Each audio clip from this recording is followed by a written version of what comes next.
Hello again, Strekquap. Welcome back to my channel and my stream where today I will be once again streaming myself theory crafting. Let me switch my browser there. Um, it will help me save some time from having to do that in the early morning hours. So I will do a few hours of theory crafting today to help myself with some of the builds that I'll be making in the next few weeks before and after the server slam.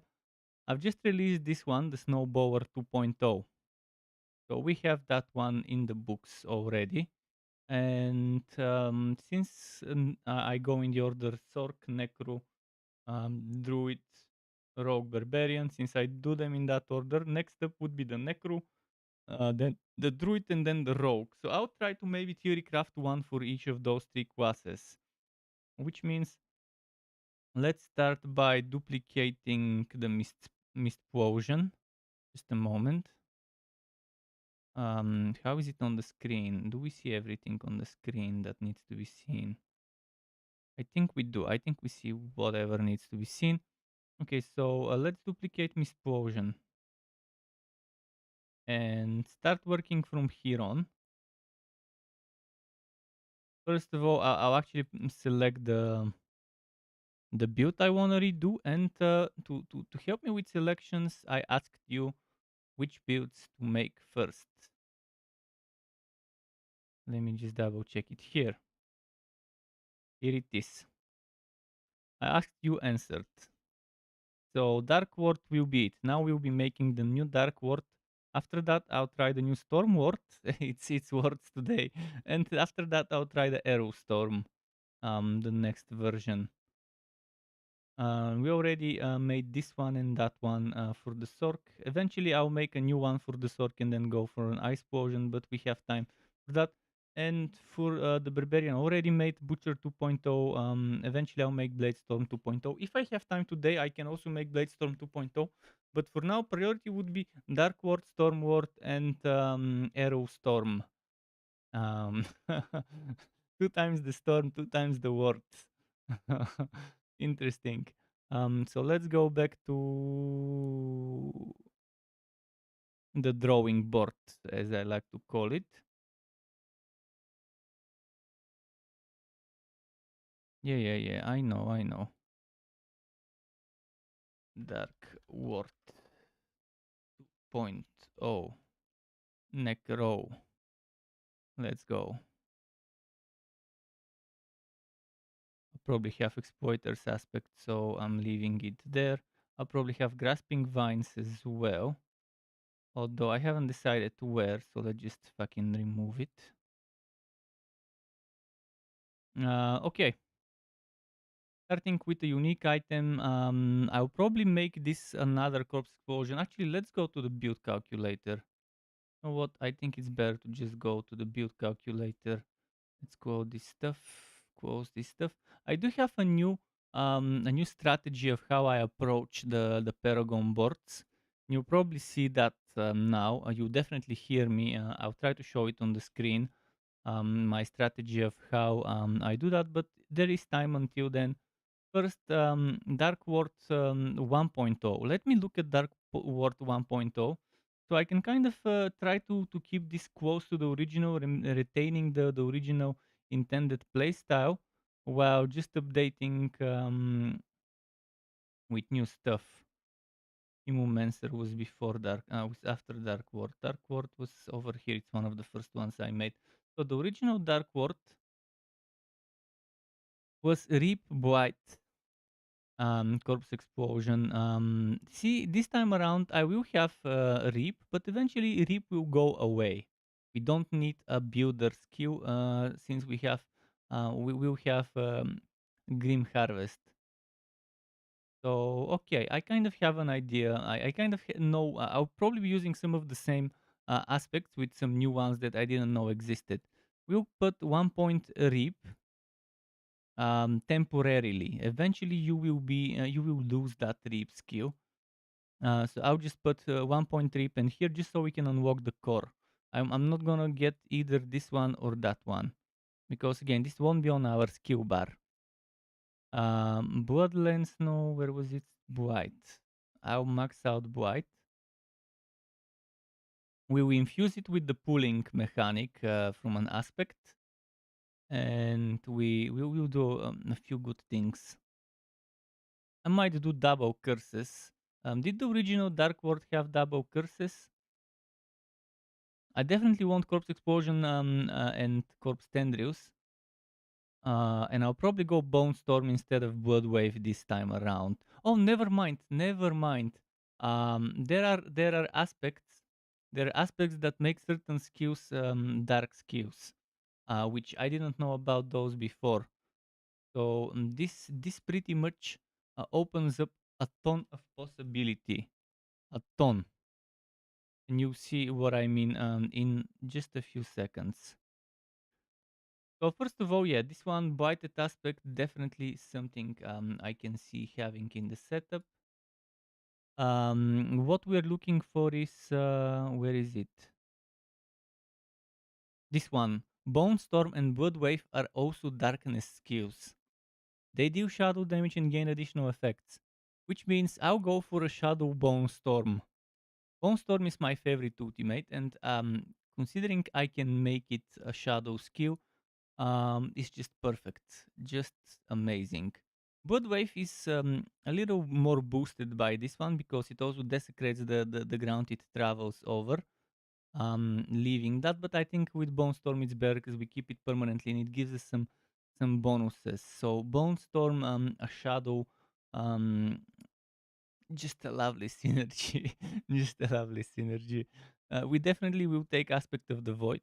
I did say that earlier. Um,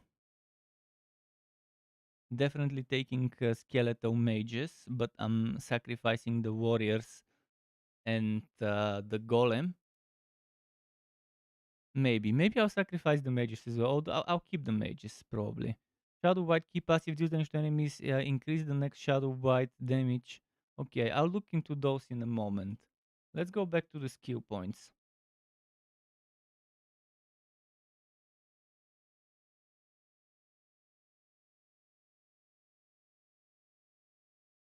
I mean, this one's not bad, but I'd rather have this.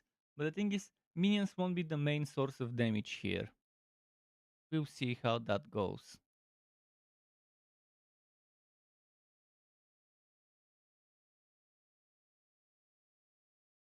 Let me just select my skills first. Corpse Explosion max out. And we're making Corpse Explosion Shadow.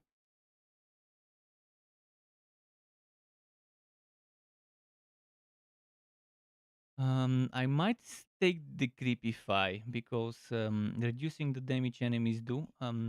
Let's see. How many slots do I have? Let's say this one doesn't count because I'll remove it. So that's 1, 2. If I take the Creepify 3 with Skeleton Mage 4, and then Corpse Tendrils 5, and Ultimate 6. And yeah, I think it will fit. It will fit lovely. Taking the Creepify even as a single point is more than enough. This, it just adds another 4% damage reduction. I might consider maxing it out. We'll see.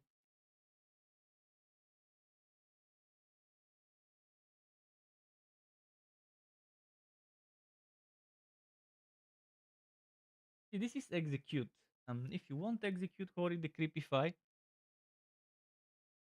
Or do you want a cooldown reduction? And this counts for ultimate cooldown reduction as well. And I think it will be better.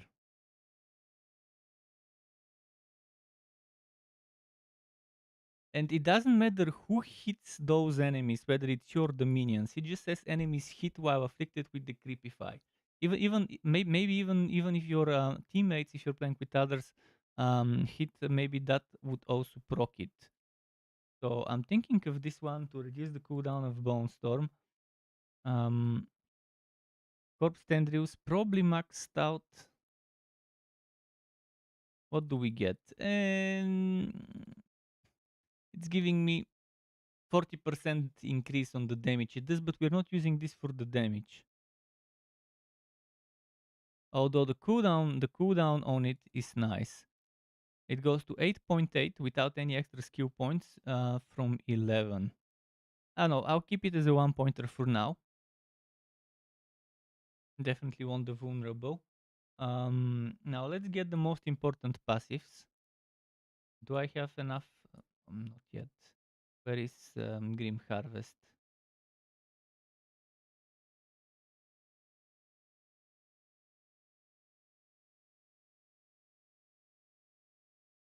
Okay. This one's also incredibly important. This one and that one, extremely important. Maximum essence increased, I'm not sure. I'm not sure.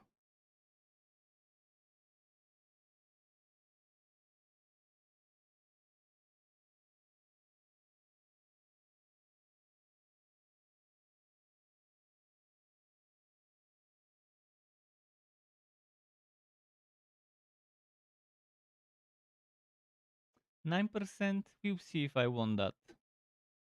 Definitely real life for the skeleton mages. 1 point here is more than enough.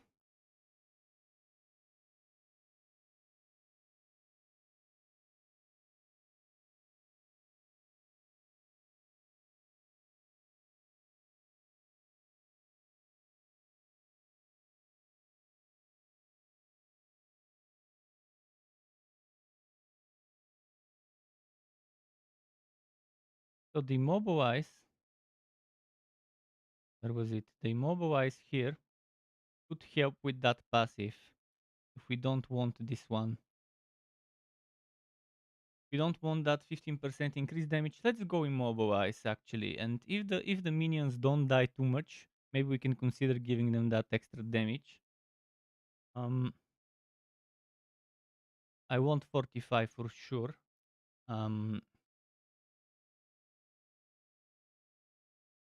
So keep in mind, Bone Prison will still count as a dark skill, as a bone skill, even though it's dark skill.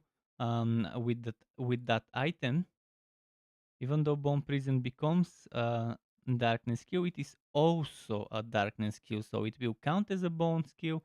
It will benefit from bonuses to bone skills, but as well as the bonuses from darkness skills. So this one will be nice. We can reduce the cooldowns. I'd rather go for cooldown reduction as much as pardon me, as possible.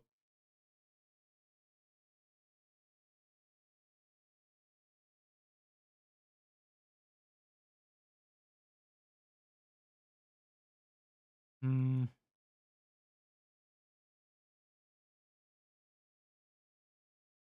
we will have damage reduction. We will have crit strike chance while in Bone Storm, while Bone Storm is active. Um, and this is for 10 seconds, doing solid damage. I mean, ideally you would have a golem instead of the skeletons, but you will see why I don't want the golem. The crit strike damage and here the crit strike chance.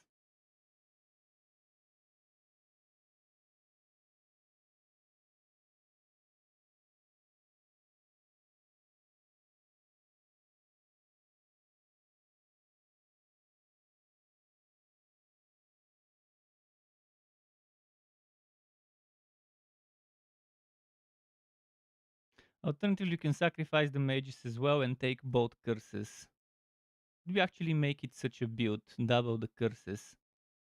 And then there is this one item that makes enemies affected by both curses do extra damage. I think that would be the better version. Where was it? The curses stuff. Um, Looking for yellow Iron Maiden. Enemies affected by your Iron Maiden. No, there should be the same yellow cover, but there it is. You know what? Fuck it. Fuck the skeletons. Let's go completely full caster mode. No minions. Minions were very strong in the previous beta, but they're nerfing them, and we might as well get this damage to vulnerable enemies. Um, I don't think we need the essence, but yeah, damage to vulnerable enemies. So sacrificing all the minions, meaning I don't need the skeletal mage mastery. Where was it?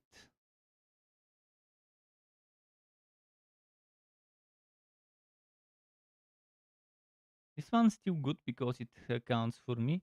Let me just type minion to make sure I'm not taking anything with unnecessary minion stuff. This one is for you and your minions, you and your minions.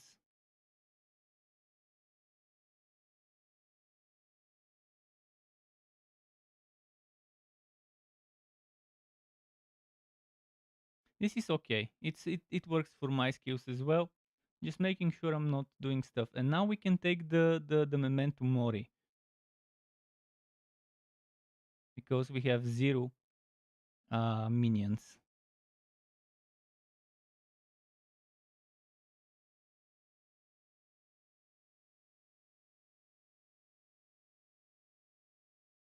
This one is nice because it doesn't require.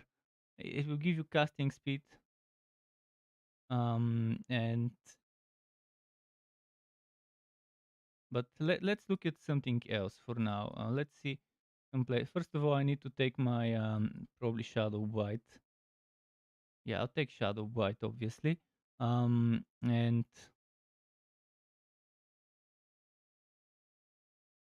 we're not using basic skills, but you're using bone skills. And those bone skills, mm, it's like damage to vulnerable, but it's only this bone skill that we're using. I don't want to go too much with that. I don't want to go too far up with it. This one's good. Not sure if I want to put points into any of those. First of all, I need to take the next curse, Iron Maiden.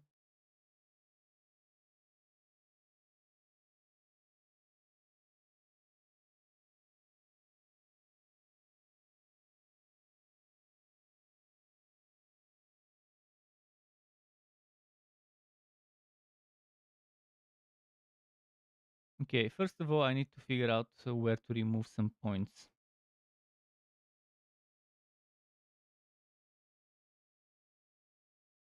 This doesn't stack. Oh, stacks 3 times. And this one stacks one and then another. So SWOT stacks with stunt or immobilized. But again, it seems to only stack with SWOT as one thing and stunt or immobilized as the other thing. So you can only get that 18% here. Not sure if it's worth it as much. I do need 2 points though. I mean, I could play it like that, but this one's worth it.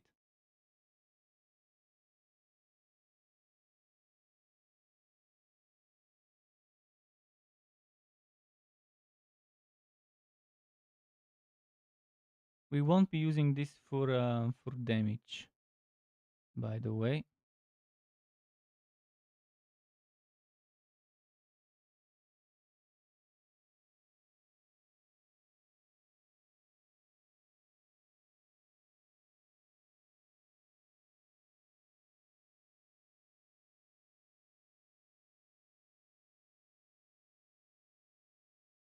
Costs 10 essence.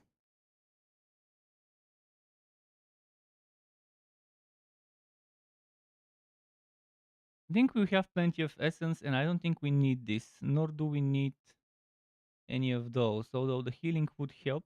But let's say this is the build. 1 point Iron Maiden is all we need for that passive. And alternatively, people could maybe nerf this or this, remove one of those two, and then, or maybe nerf 1 point from this. But they need 2 points if they want to go abhorrent or horrid. But I think I'll keep it as it is. I think I'm happy with this result. So this one's maxed out, this one is maxed out. That's all we wanted maxed out. Anyways. And this one will not be used after you get to a point where you don't need the basic skill on the skill bar, then it will be fine. It will be only difficult at the beginning until you get some essence going on. But then it won't be. Okay, unique items. I think it's time for the unique item. and after that I'll pick the legendaries. I'll probably go for this one for Black River because I think it's gonna be super good. But then there is this one. Darkness kills 2 enemies, and your darkness kills have 100% chance, up to 100% chance to generate additional essence against frozen targets. Again, the freezing will be the difficult thing to get going there. So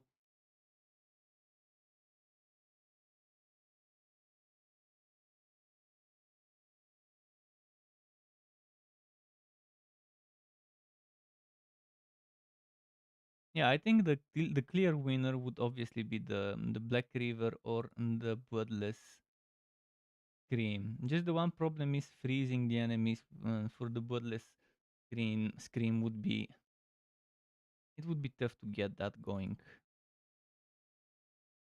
So I'd rather maybe I could suggest it as a temporary if you can't get that one to get this one. What was that other corpse explosion one that works with minions? Just to see, yeah, we don't need that one. So alternative, I need to pick two alternative uniques. One would be the Shaco, the other one we'll see what it could be. I mean, bone skills. We are using a bone skill. There could be some good synergies for bone skills. To boost our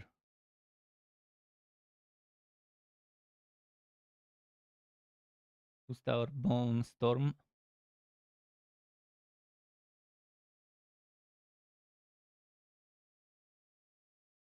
Where is the bone skill stuff? Other than bone spear, I'm not seeing. And this one is with the bone spirit, and this one is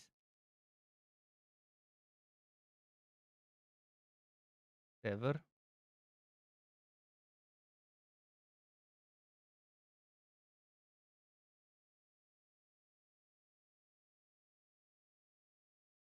This will be good for a basic attack build, which this isn't.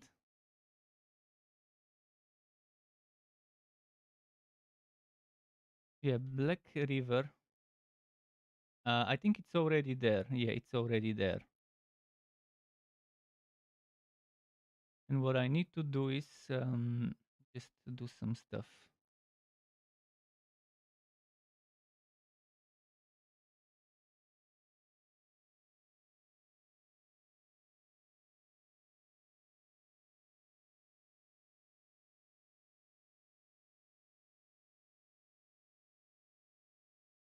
Just a moment.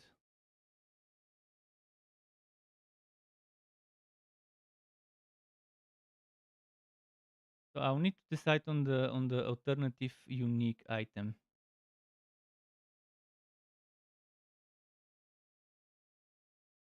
And I did see some good stuff in the general ones that we could probably put in this setup.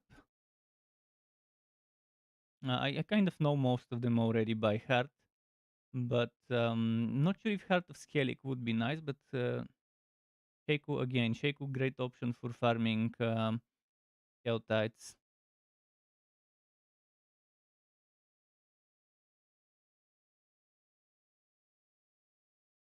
Damage over time is great for this build. The more damage over time, the better for you.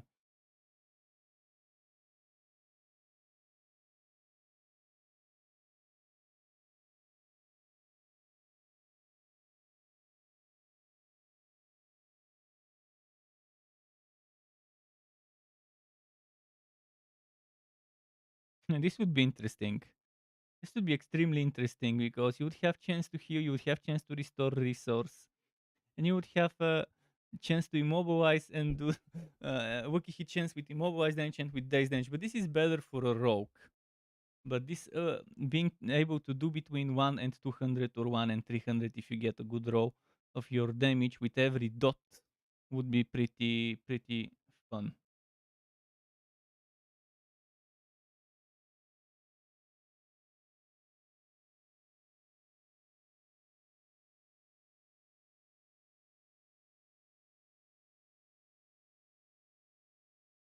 Hmm. And this one will be interesting live still.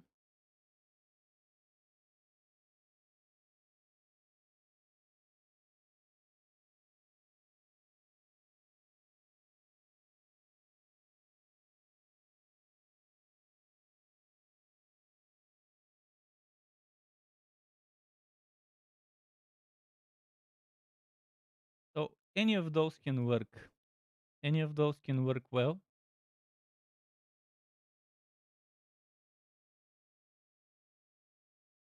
This one can definitely work well.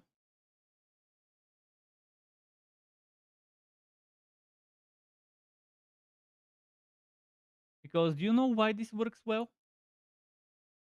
You can generate a lot of essence. Every time you consume a corpse, you get essence, and essence could pretty much be your shield, your mana shield. You take damage, well, you get some essence drained out of it. But since you can just consume corpses to generate essence, you can just keep keep the thing going.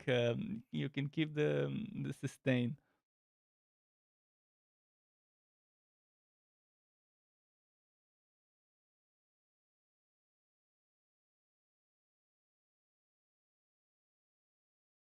This one would be better on a rogue, but it is nice. But I don't think a necro can equip a sword, if I'm not mistaken. Maybe once. Not sure about swords. Sword should be barbarian and rogue only, if I'm not mistaken. Um, and that one definitely not for a necro. Yeah, I'd say Heart of Selic is good. It works amazingly well, probably. Although I already used it for the build from today. But again, it's not the main item. It's just an alternative item suggestion.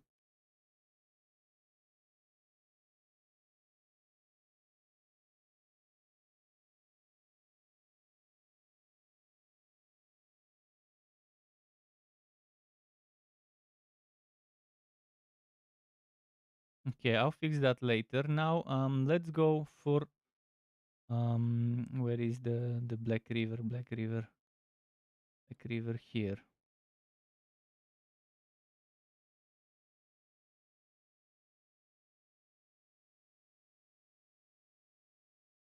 I definitely want this one. Let me copy paste those first. Let's start copy pasting. Starting with the build around me, most important ultimate shadow.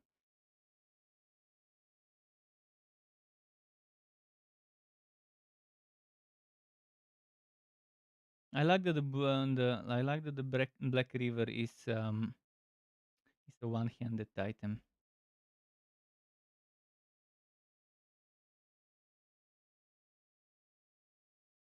So we will be using that one.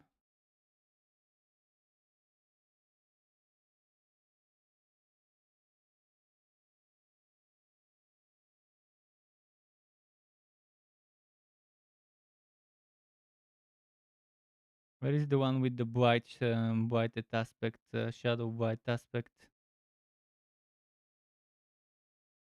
Oh, this is how people do the combo with that darkness and chilling. See, darkness kills two enemies. Oh, that's the unique site. Never mind. That was that one item, and that we were looking at earlier. Um,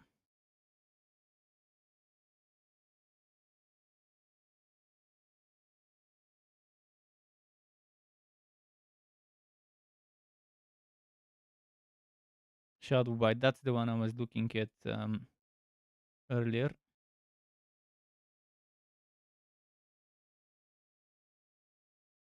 What was the actual shadow white bonus? I keep forgetting.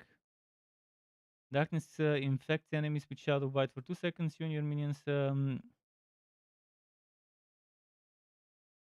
This should say deal.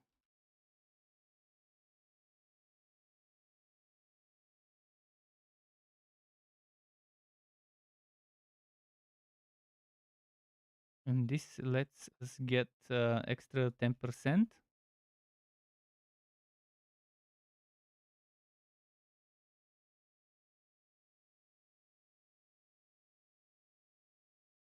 Increases the next shadow white's damage within 10 seconds by 20 to 40. Stacking up to. Ooh.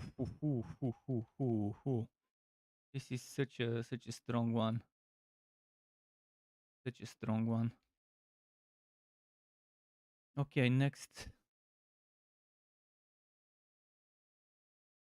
definitely.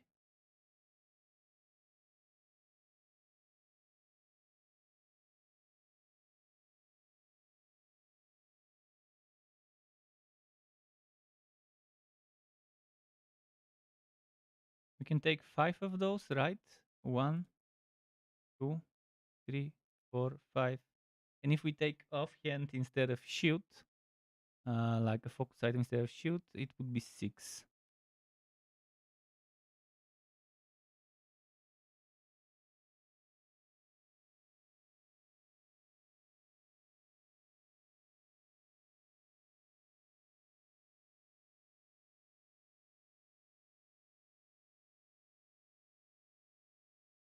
Fifty to 120%. That's not the real. Oh yeah, it is 50 to 120%.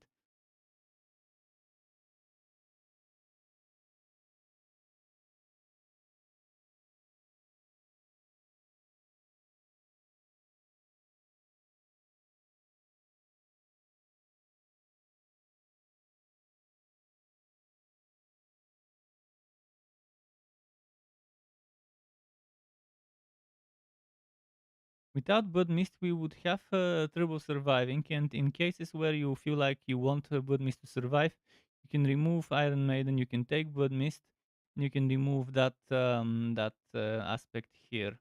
Because this aspect doesn't work unless you have both Decreepify and Iron Maiden.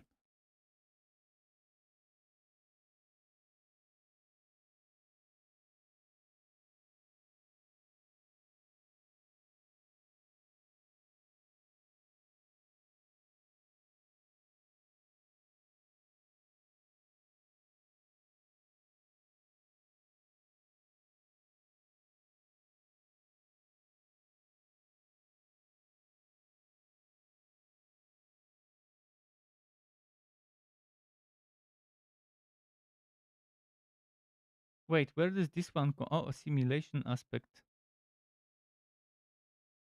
Do I have this? I should have it in my lists. It's just a general, so yeah, okay. Let's just quickly look at what else to take.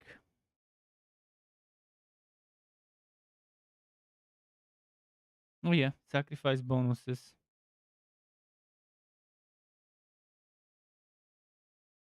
One more I can take at most.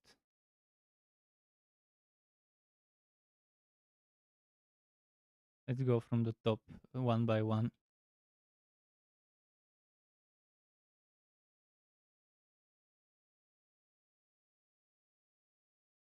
Oh, this one, yes. Yes, for sure.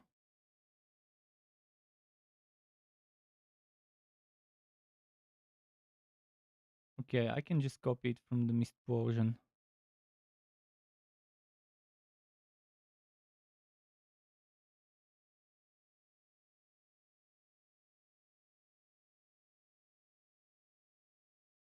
Um, and I think that's it for offensive.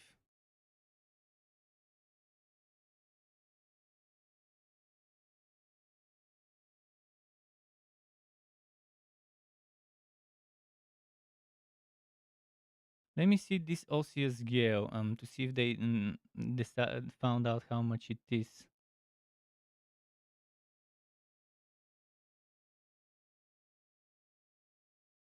4 to 8 seconds. Was my guess right? My guess right? By X2 up to 8 corpses. And 0.5 per corpse.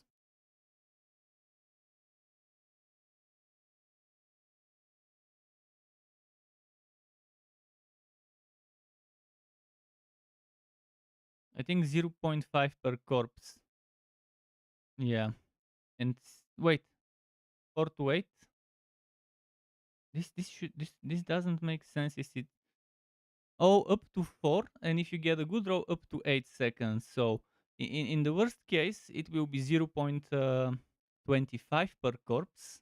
No, 0.5 per corpse. In the best case, it will be 1 per corpse. Okay.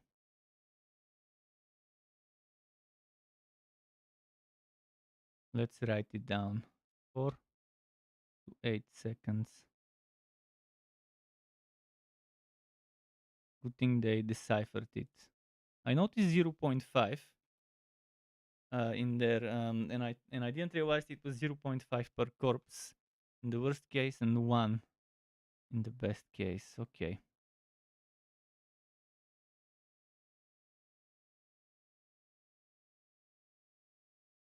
So this one would be nice, but extra 8 seconds, not that much, but it's good on boss fights. Um, Let me see if I want resources. This one is lovely.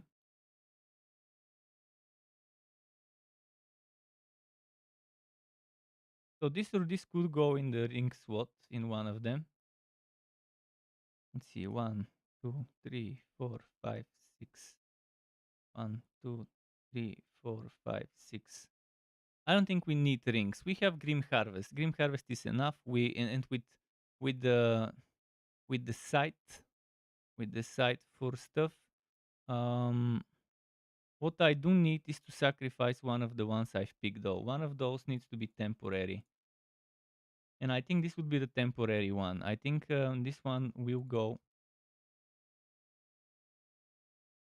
until the unique goes there.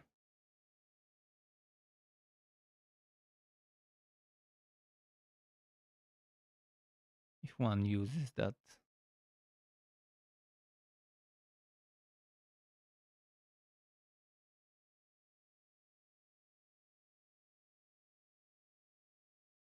Okay, let's pick a defensive aspect. We need at least one defensive aspect.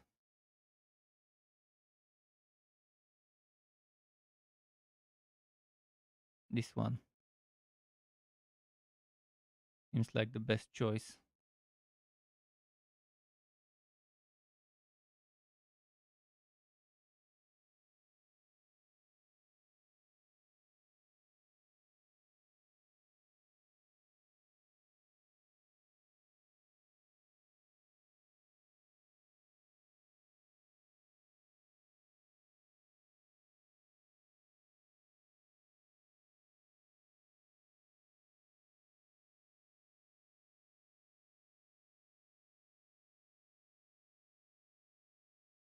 Let's actually put this here. Now, exploiter's aspect. This is a definite no-brainer for me on any build.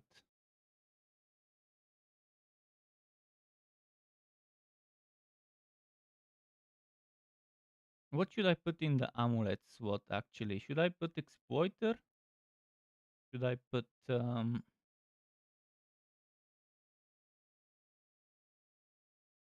this one?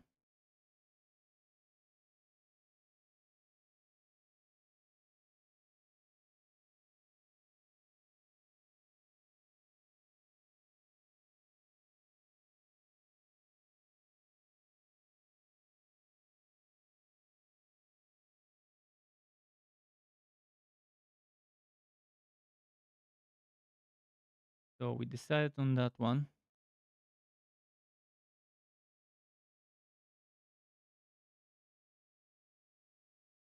This one is also very good thing to put in the amulet.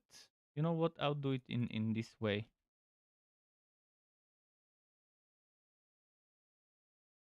No, fuck, the wrong place.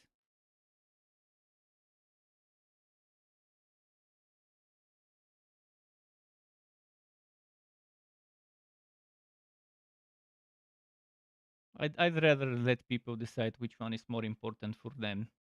This one for 6 seconds, or this one for 6 seconds to be 50% stronger.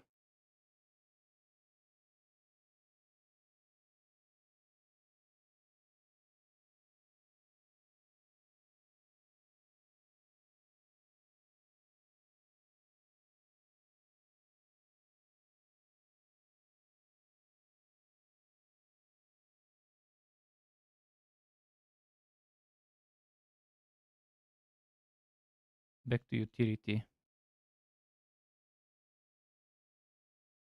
Must have.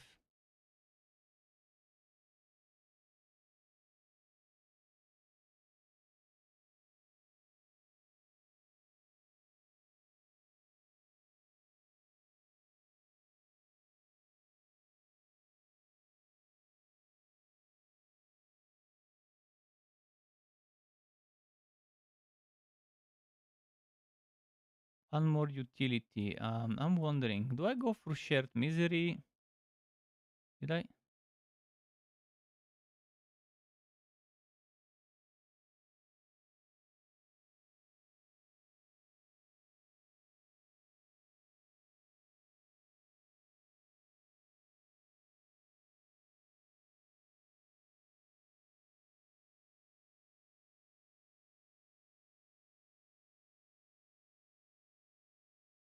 This one would stack incredibly well.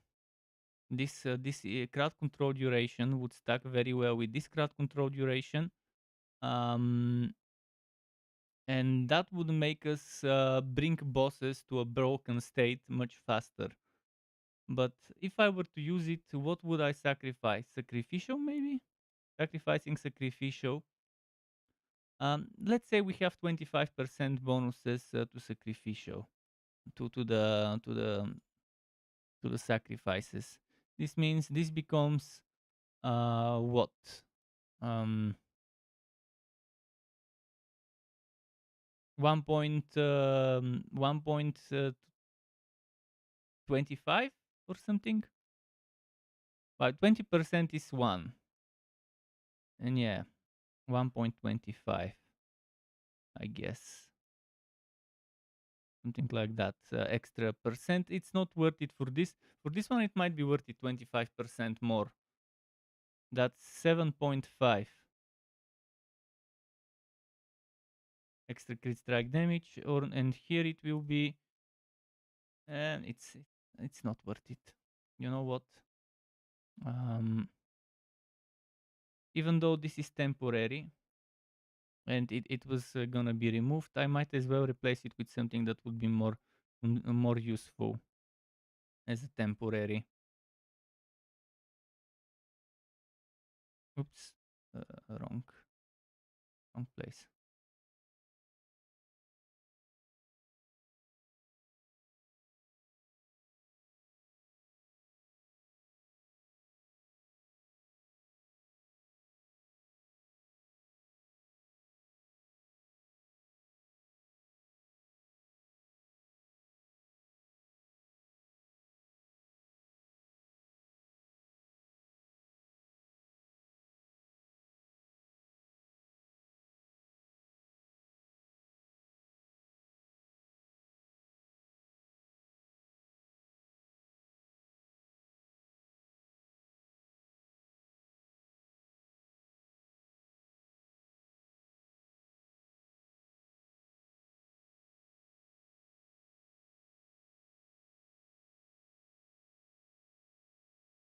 Okay,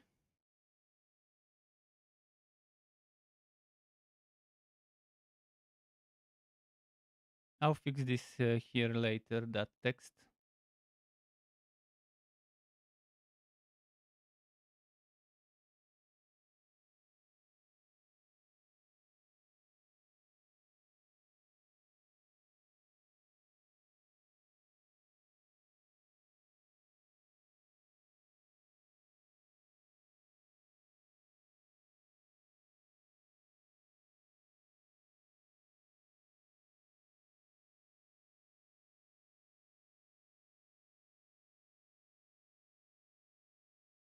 Where is the difference? Why does it fit?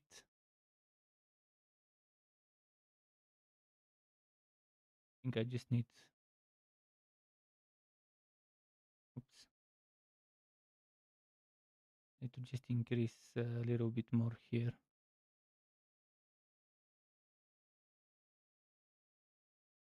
Okay, now it fits. I'll fix the rest of the stuff later. For now, just need to decide on that last aspect.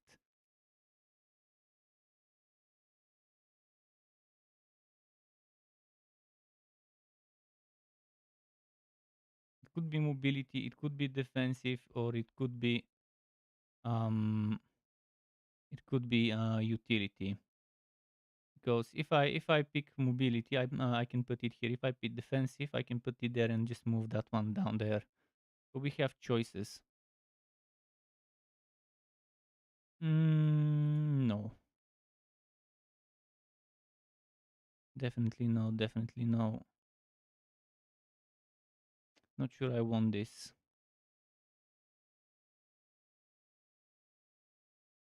Not sure I want that one. We already have that one. So shared misery could work well with this setup, but on bosses, it's it's pretty useless if the boss is alone.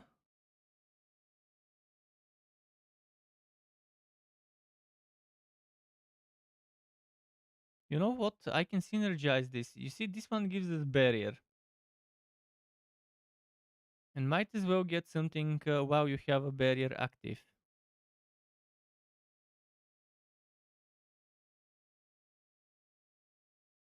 or just stack some more barrier stuff,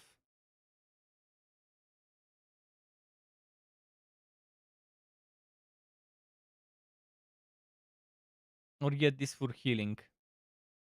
Blood orbs, if I'm not mistaken, were 20%, 15% maximum life heal when picked up.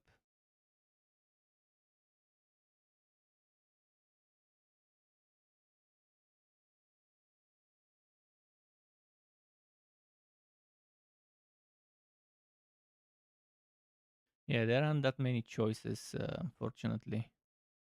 This one's also great, but we won't be using basic skills, so it doesn't work for this build.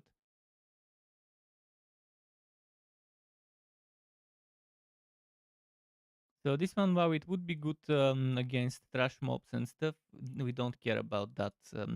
Trash mobs will die anyways. Bosses is where it's important.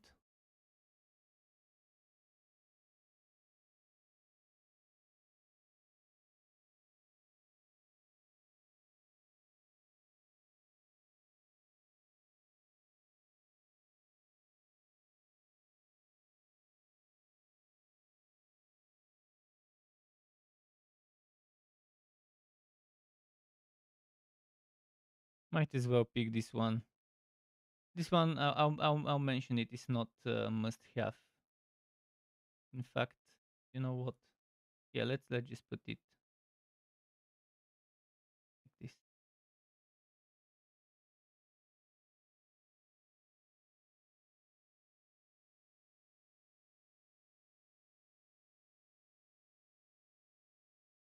So people know that they can just pick whatever there.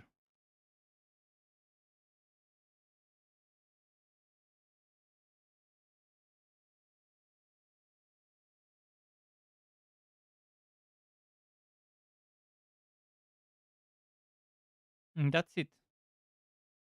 Now it's time for the paragons. I'm not gonna do the secondary unique. I'll do that off stream. How to rework it, how to swap around stuff. But what I do wanna do now is I can tell you my strategy of how I decide boards.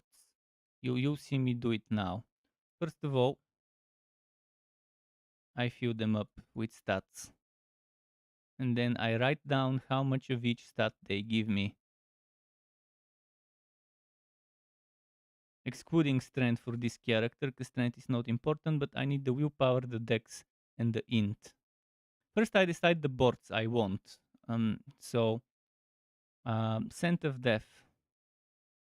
Yeah, we'll and after that I will obviously remove all the points, but I wanna write down how much dex, how much int, and how much willpower each of them gives me. Then I can then after that I decide which ones I want. You see here, it tells you which one this what based on intelligence and all that other stuff for each X strength, for each 5 dex, for each 5 int. Then I'll decide on those ones based on that. Yeah, I think this is the best way to make sure you're taking the most out of your boards, and you're putting the right sockets in the right boards. We definitely want this one.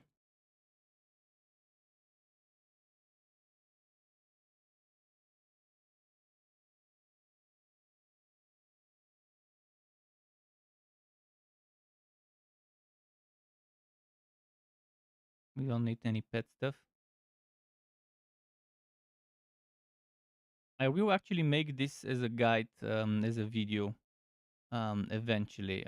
Once I'm done with the builds, maybe after the game has launched, or shortly before the actual launch of the game, I could make.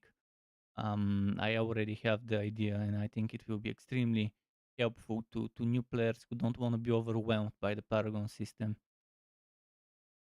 It's new, and any hints and tips regarding it be welcomed by people. And I think I already have plenty of experience by making those builds to see the hidden secrets, the hidden the ways of how they want you to how they build them. I see how they build them. For example, every single one of those boards has six holes. One, two, three, four, five, six. One, two, three, four, five, six. Everyone has six holes. Here, one, two, three, four, five, six. Every time it's six holes. And that's one of the things that you don't notice it at first, but you make enough builds and you notice it.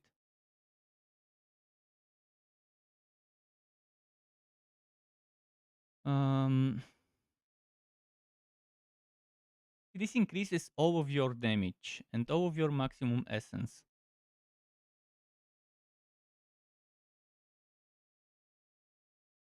Tax up to 7.5 increased damage, not that great. 22 maximum essence, fine, but we don't need essence. We're not a full bone skill.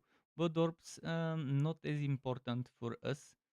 Overpower, I'm not sure we'll be doing much overpower. Because I mean, we did take the fortify stuff, but how do we guarantee an overpower? I think there was this one thing that lets us, but this one I definitely want that. So let me now write down the amount of willpower, intelligence, and dex we get per board. And after that, I will take the boards that give me the most dex. After that will be to decide which sockets I want. I'll make a short list of the sockets. And then I'll see, do I want 2 dexterity sockets? Do I want 3 dexterity? Do I want 1 willpower, 2, 3 willpower? Do I want 1, 2, 3 int? And then I look for the best possible way to separate those sockets per board, so that we can make the most out of them. If we're maxing out stuff, I think 4 or 5 boards is the limit if we wanna make the most out of them. So I've picked 4. Eventually, if needed, I can maybe select the 5th one. This is one that could work well as a 5th one, but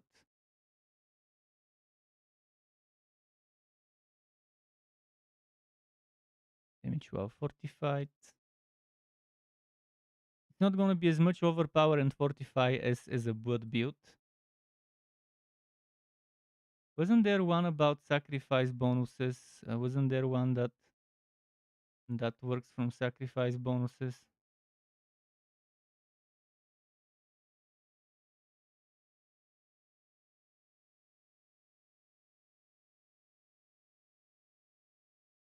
I'm not seeing it. Maybe it's gone.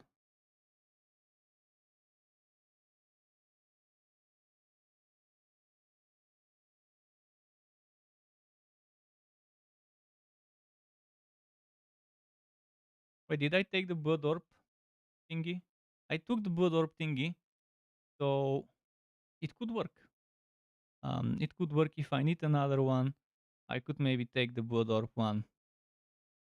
15% increased damage, not so bad. Let's see what else is in this one.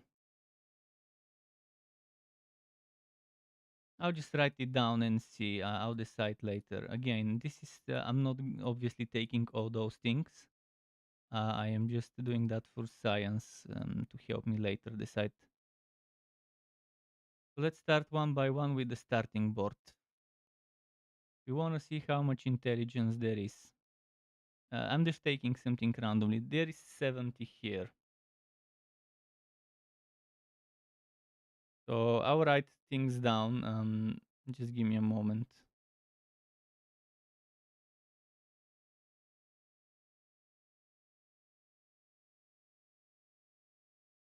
And that there should be 39 dex and 39 willpower over here. And that's normally how it goes with the starting board.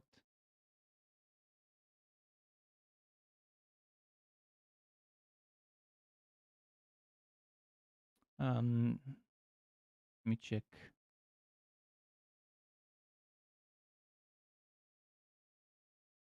"39 dex, and there should be 39 willpower." This is the script normally. 70 of the main resource, 39 willpower and dex. Although there are some that require strength. Are there? Or is it dex and willpower? I think it's just dex and willpower and tint. That's good. I don't require strength, so yeah. Again, the willpower is 39, so good to know. Next board.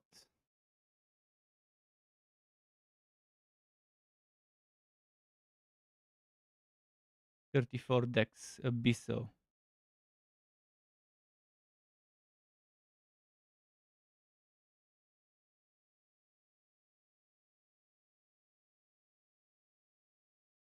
So 34 dex in the Abysso.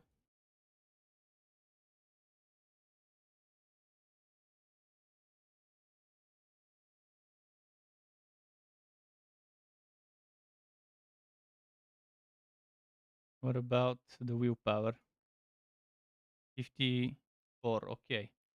54 willpower. And definitely, this is a willpower board. If you see 54, this is probably as much as you will get in terms of willpower if willpower is not your main. So in this board, you would probably want to put something like this that gives you willpower based bonuses. Again, this is just temporary, and this one most likely will have 70 int. Um, or actually, it should have 60 int. If it's 34, 54, normally follows the script to have 60 int. Let me check. Int. 40 int. Nice. So, oh, wait. It is 60. It is 60. See, 60 int. So this is potential for int board, but it's wasted if you use this as an int board. You would want to use this as a willpower board because there are boards that give you 70 int, like your main one, like your main, like the starting board. Okay, Abysso, we've done the math on Abysso. Next here, we need to take those so that we get the right numbers.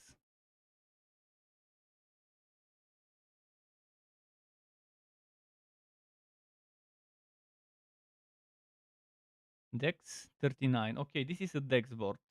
It will be difficult for you to get more than 39 dex. Probably impossible to get more than 39 dex. Flash Eater.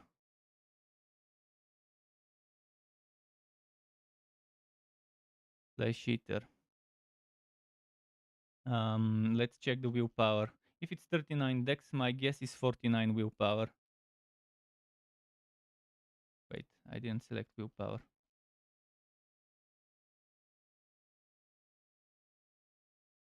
39 willpower? Oh, that's a very bad one. Oh, wait, there is more dex. So it is 39 willpower and probably 43 dex. 44 dex.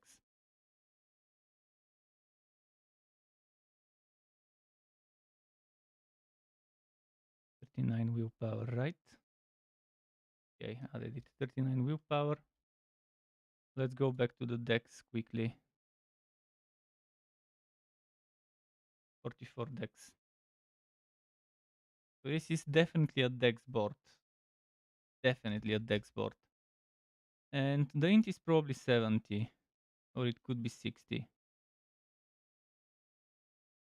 Get me something with int. temporarily. Int 75. They're making it a tough choice. Do you go int here with 75 int? Um, or do you go dex? I guess this one is gonna be a strong contender for an intelligence board. Okay, so two more boards left to calculate.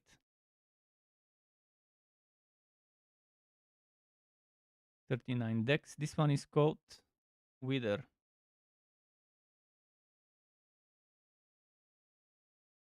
Wither 39 dex and willpower 49 willpower. The Necro doesn't have many willpower boards. At least the ones for this build that I selected don't seem to be those. And intelligence 65. Let me make sure I've taken everything here. I've taken everything that gives stats. So 65 intelligence. Either.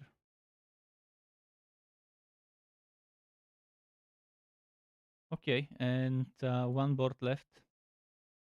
Let me cancel this here.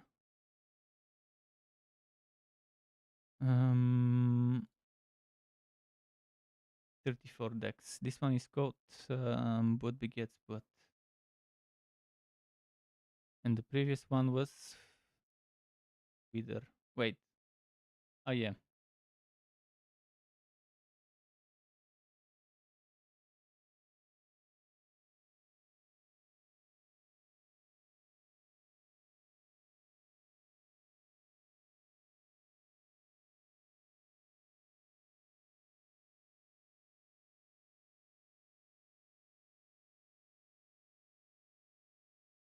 Okay.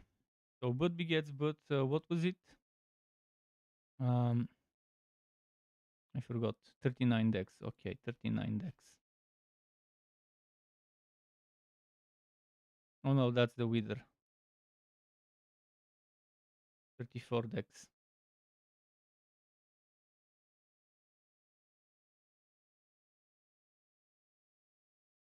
54 willpower. This is another good for willpower board. So we have so far two boards with 54 willpower.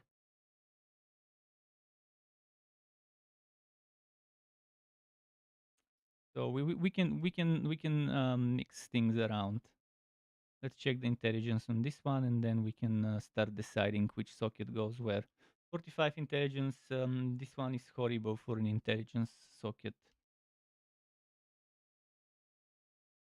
So now that we know, what we need to do now is decide which ones we want in the build. And then after I decide the sockets, I decide, okay, this socket will fit good in that board. This socket will fit good in that other board. This is how you make sure you avoid re-rolling and respecking and wasting millions of coins when you're later in the game and when you realize you've made mistakes. So to avoid making mistakes, it's good to do this thing I'm doing right now for your setup. It might take you a while. Using a build calculator definitely helps make it much easier than doing it from within the game, and you can just simulate and see all the stuff there. Eventually, I'll do that for every node, and I'll publish the results so people can just use those results as ready information to decide which ports they use for which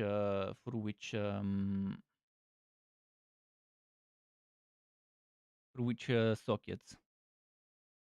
So I'm gonna look for the stuff that says for every X you do blah blah blah, and see if there's anything that catches my eye. Undaunted, potentially. So undaunted is potentially something we can consider. Let me just write it down. Willpower, undaunted. Undaunted. Plus 9.6 increase damage while 45. Let me write it down. Plus 9.6% damage while 45. Okay, because later I want to look at the big picture and decide what I do with them. Then for every 5 decks, this one I always include it. I already have it somewhere here. Yeah, it's already there. Territorio. It is there. Good territorio. I'll leave it there. Scourge. Scourge is willpower.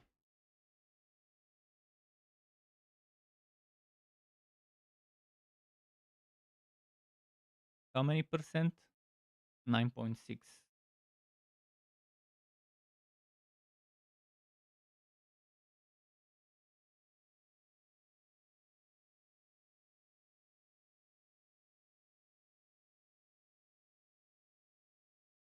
Okay.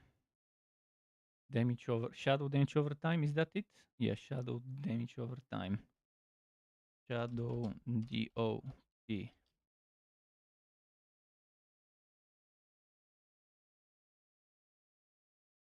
So far we have two good willpower boards, and this one can go here. Oh, you're not seeing my document. Just a moment.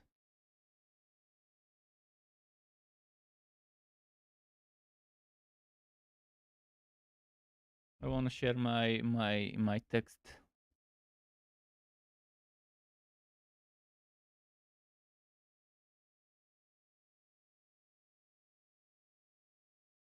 This is it. This is what I actually this is what I did today to decide my snowblower build. You see how I decided which ones I want to shortlist? How I decided, okay, Conjurer and Enchanter are good for int, and eventually I decided to just use Enchanter and not Conjurer because it wasn't worth it. And how I decided, okay, this one this one can go in those boards, and this one can go in those two boards, and eventually that's how I set. So I'm doing the same, but for the Necro, um, right now, as you can see.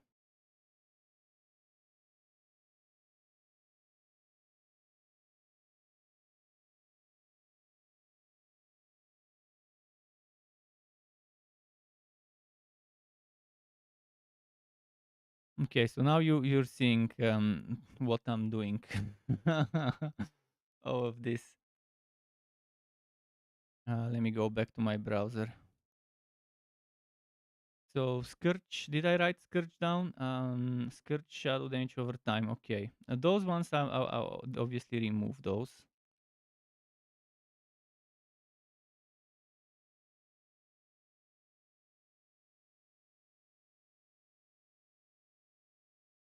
Scourge sacrificio. Right now I'm doing that only for the ones that give you 5 whatever. For every 5 whatever gives you blah blah blah. Okay, then Biber. Imbiber is here, so it remains the same across all boards.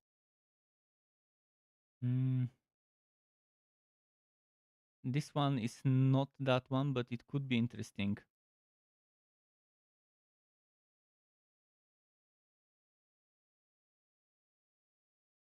So exploit is also across all boards, and I'm assuming control will also be across all boards.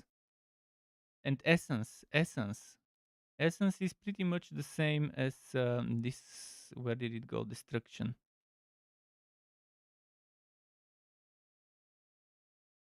Every class has it.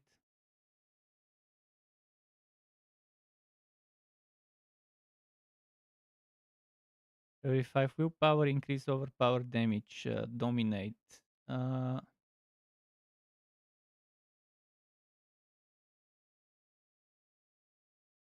what's that? Willpower.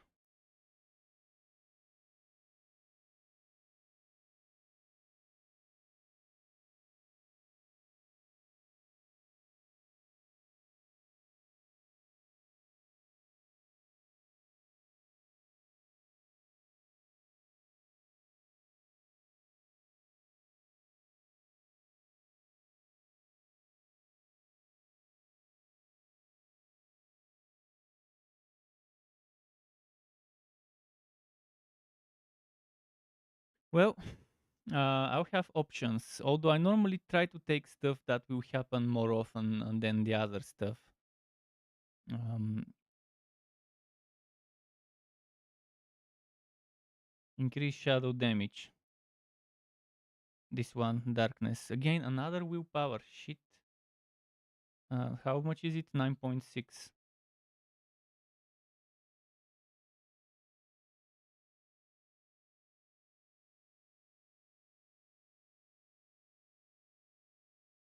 Darkness and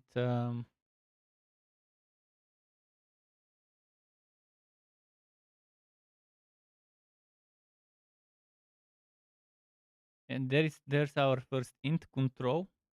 So in this one, control is int rather than dex, which is interesting. On the mage, it was a dex board. Here it's a different one. Here it's a int. Let me double check some of the stuff I already took. This one is definitely willpower again,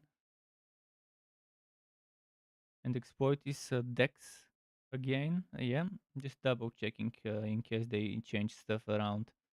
And essence is dex.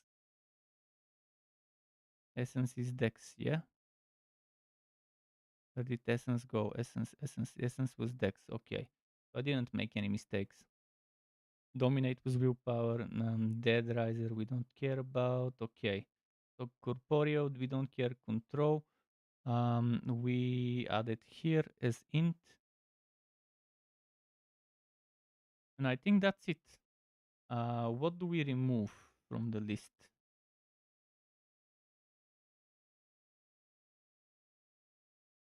Wait, we don't have. Oh yeah, that was a Sork only.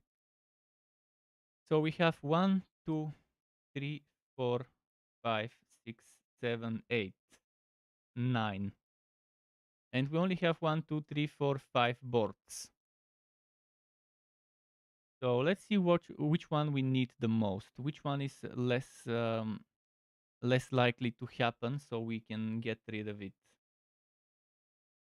Overpower damage increase. I don't think that would happen often with this build. Damage to close enemies, we can make it happen, especially when it comes to Bone Storm. We want to be close to the enemies, so this will happen. But let's first decide the shadow damage over time and shadow damage. Also control, it's our only intelligence, so obviously it should go either here or here.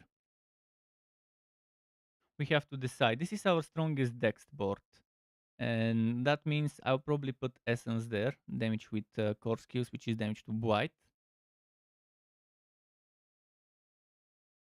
So I'd rather sacrifice this ones. So you're sacrificing 14.4 damage to crowd control by having 5 less int, but then you're taking one more time 19.2 crit damage, um, which with core skills. And I think that might be, I know, that might be the better way to do it. Some people would prefer this over that. You're sacrificing one of those for one of those as a potential. Let's put control here. Let's put essence here.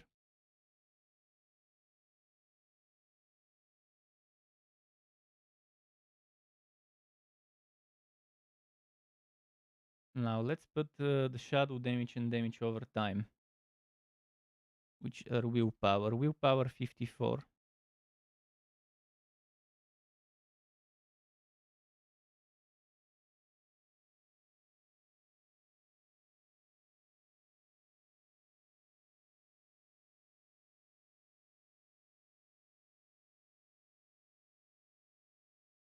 So those are options we can put.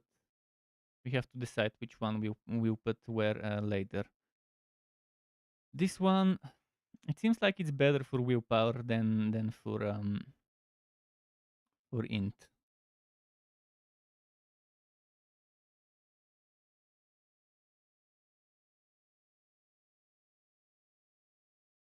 And we don't need any more int stuff.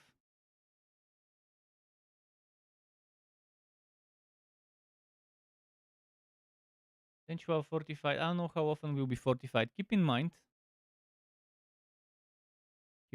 we have this one here, and that gives us fortify.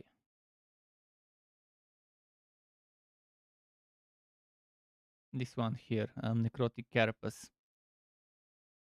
But that's it. That's the only thing that fortifies us.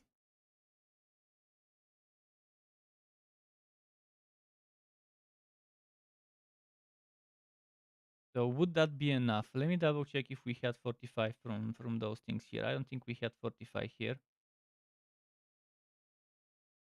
So we shouldn't rely on 45. So 45 shouldn't be a priority. Damage while healthy on the other side, with the amount of blood orbs that are dropping, this should happen more often. So Imbiber is probably gonna go here.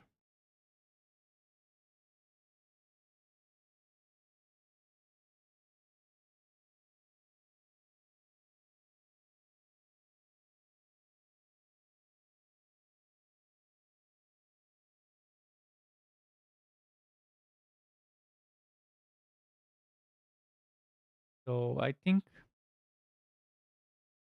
we can do something like that. Oops, like that.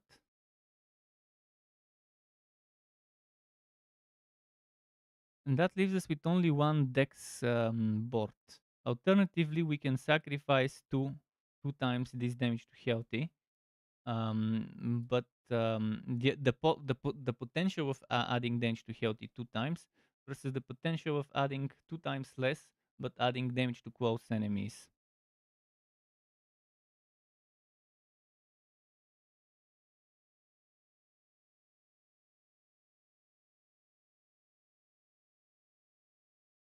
I think I'll do it that way. I think I'll only take essence from the dex.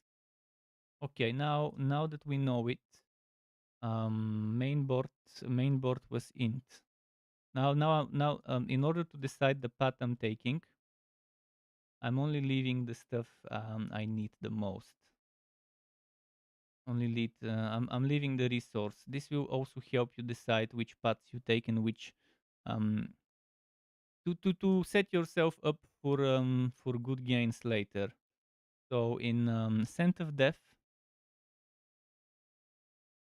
wait, Scent of Death is missing here.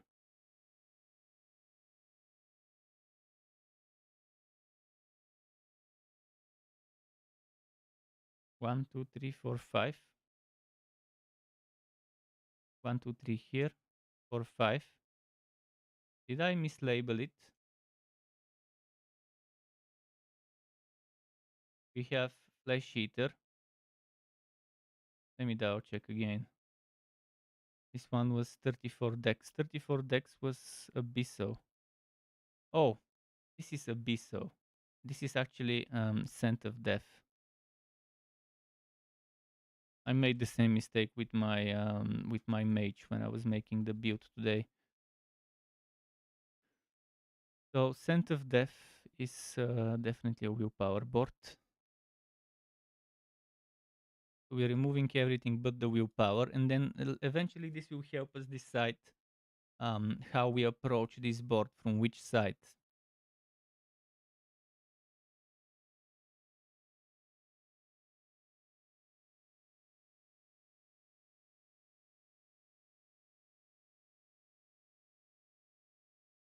This one is Flesh Eater, our dex board.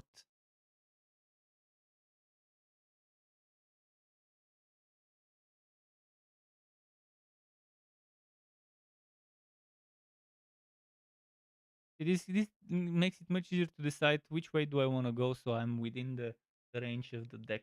Obviously, if you go that way or that way, you get very easy access to the dex. While if you enter through here or through there, it's not gonna be that great.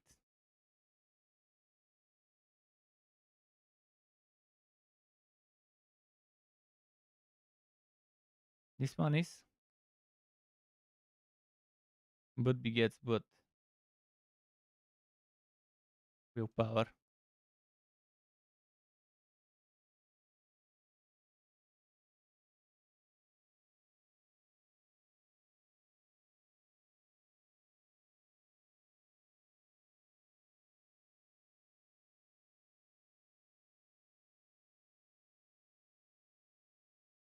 And this one was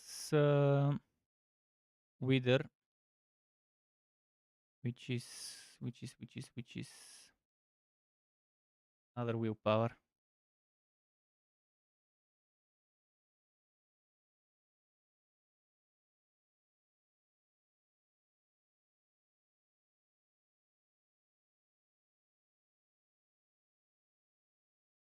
Okay, now we can actually get to working. We don't need this on the screen anymore. Where did it go? Window capture. There it is. One. So this is how you prepare, how you plan ahead with those builds. Takes a while, takes longer to do that, and I'll be doing that for every build from now on. But it's definitely a great way to get things going. So now that we know what we are after for the board, I can immediately know. Well, even if I didn't wanna go that way, I would have taken this because of the damages. And now I want to have access to all the willpower possible, to all the intelligence possible. So we take this road here, here, here, here, then we go there. And we know in the starting board goes control. We already decided this.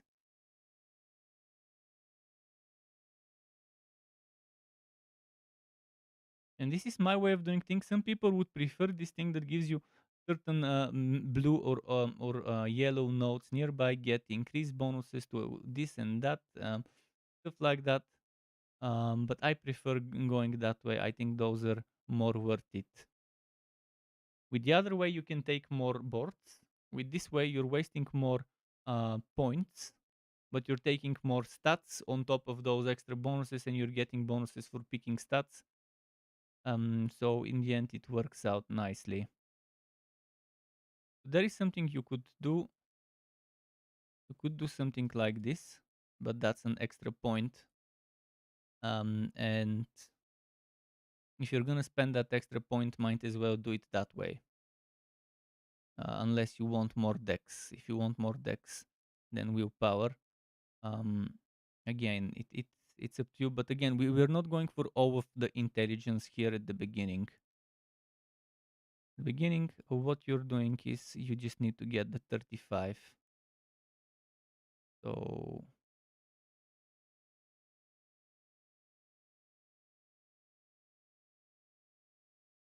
that control goes here.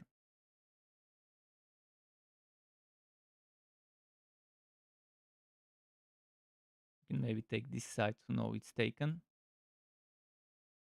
And then you leave the board. And that's 40 out of 40. No brainer. And next we have to decide what do we want to attach.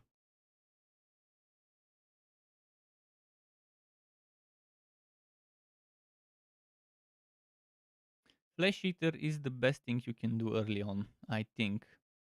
Tent of Death won't give you as much damage. This is 40, this is 15. But begets, but again, only 15 you can get from there. Wither, um, only 5% chance to deal 50% bonus damage each time they deal damage. And this is increased by 1% and bonus damage by 2.5% for each 50 willpower you have. So this one is slightly different because it wants you to have 50 willpower. It wants you to have a lot of willpower. And it's not bad. Eventually you will have a lot. Right now I'm at 255. And that's without items and anything. And that's just stuff from boards. And that's without fully charting out my boards. So let's assume with just from boards you can probably get this to 350, maybe 400. But let's say 350 maybe. I won't be bad to have that 6 or 7 times extra um, on top of that 5%, but again, not as good as the previous one. So Flesh Eater is the best choice at the beginning to select because early on you won't have that much willpower. So that board would be good for later. And first we have to decide from which way do we approach.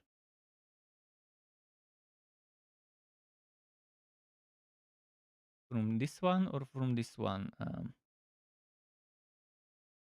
Well, I think the way is clear.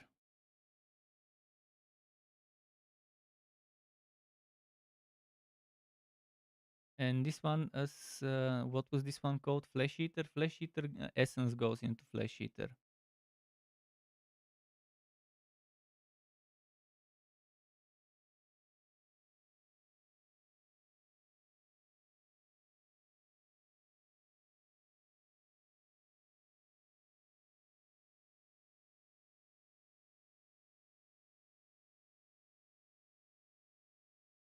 And with that, we actually have all 44 dex nodes here.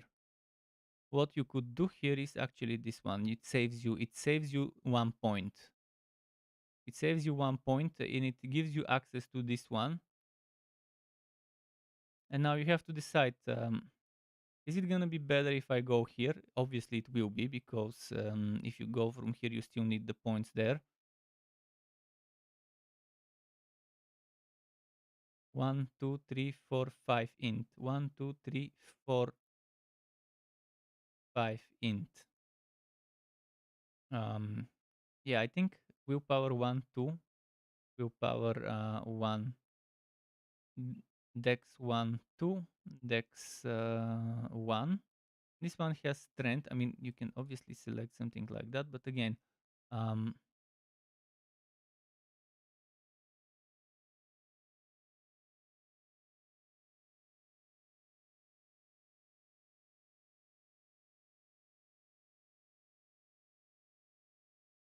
and since this one requires you to have, well, not this one, the other one earlier required you to have more willpower, I'll try to prioritize willpower, thinking ahead of the future where I would need more willpower rather than dex.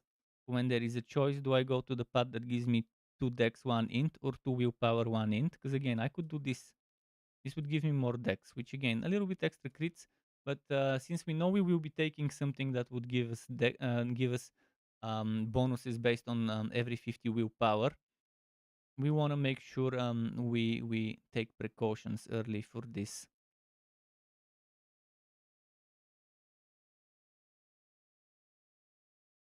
Okay, now we have our exit charted out for us already.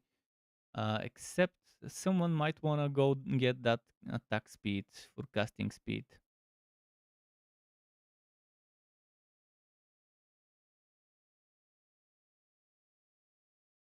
before they move on.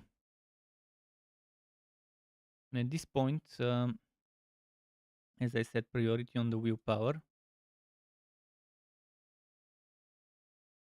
The next board, we have Scent of Death, Wither, and Bud Begets Bud as things we want to take. Scent of Death, Bud Begets Bud, Wither, and what was the other one? Flesh Eater? Where did Flesh... Oh, we already took Flesh Eater, didn't we? Yeah, Scent of Death, Wither, and Bud Begets Bud. We have to decide which one we take first. And in order to decide that, let me check. In Scent of Death, we are putting either Darkness, Scourge, or Imbiber. And in Wither and Bud Begets Bud, we are also doing the same. Bud Begets Bud has 54 willpower. Scent of Death, 54 willpower. Wither, 49 willpower. But Wither probably should be the last one you take, considering this 50 willpower bonus. I would say Scent of Death.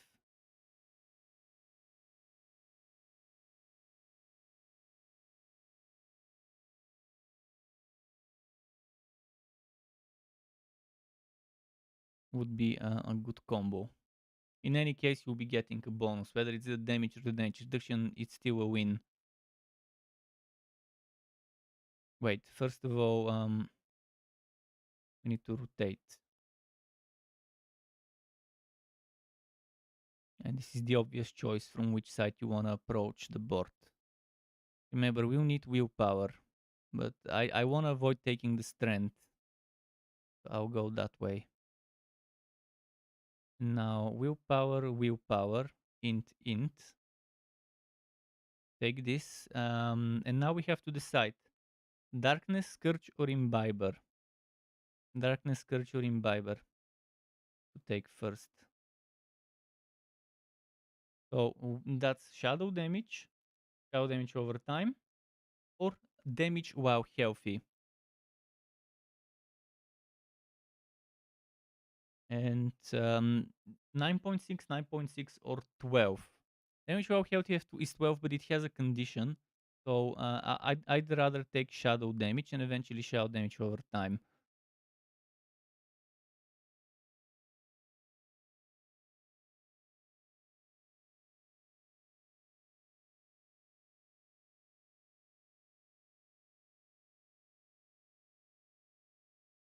And now, if you want to take everything, you will need point here. And this one is pretty much how it looks like if you have every single willpower on this board. Then boom, boom, boom, boom. And you have Scent of Death. And there's crit strikes on the way, which means it's probably best to exit through there. We've already got 1 point on that side. Damage to injured, not bad, but it's too far, so probably not worth it.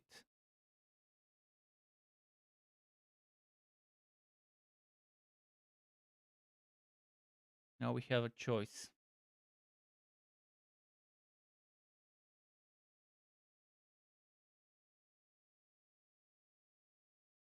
I'd rather take more int, but we can take more willpower. One more willpower instead of one more int, but int will boost us in general. So it's a tough choice here. I'd rather take the willpower though.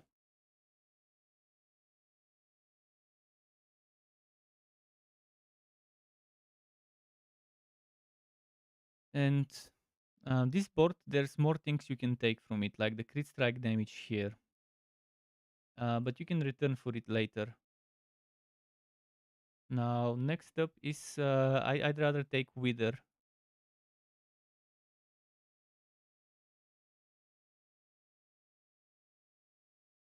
I think at this point in time, Wither would be good instead of But Begets But.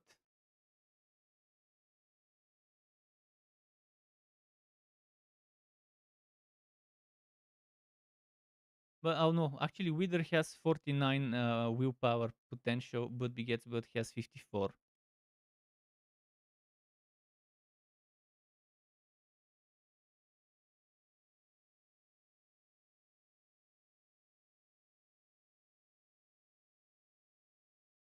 But let's see.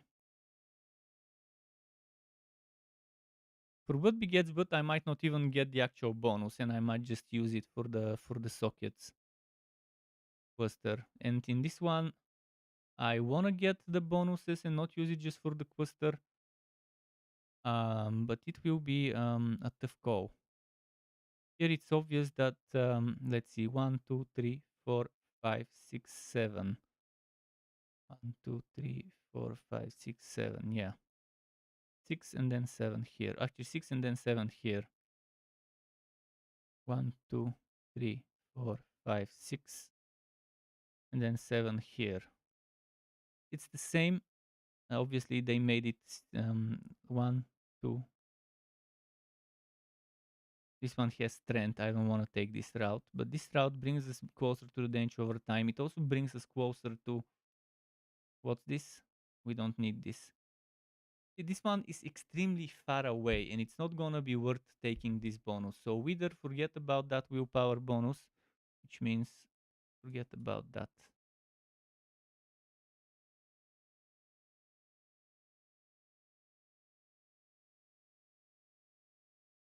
Means forget about that.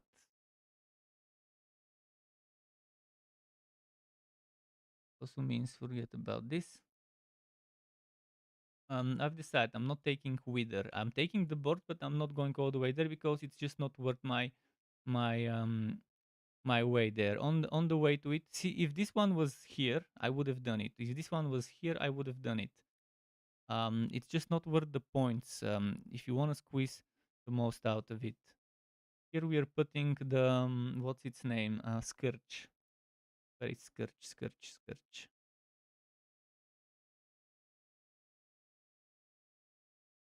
So that means we are entering from here. So we are close to this one. Although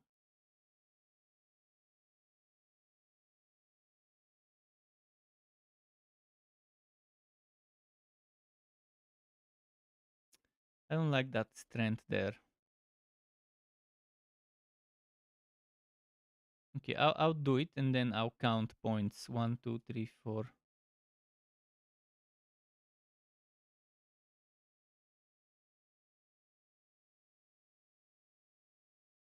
Let's see. 1, 2, 3, 4, 5, 6, 7, 8, 9, 10,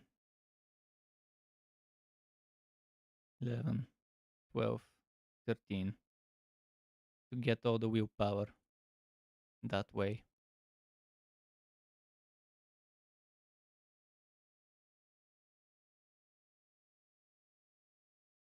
1, 2, 3, 4, 5, 6, 7, 8, 9, 13. Yeah, the other one is the better choice.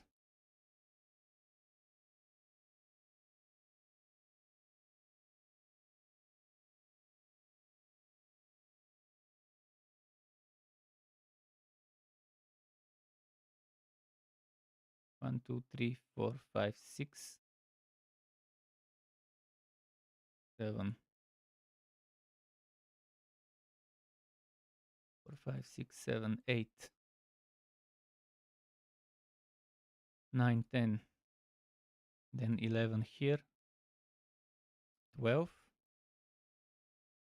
and then 13. I'm trying to figure out which is the best way. 7, 8, 9, 10, 11, 11.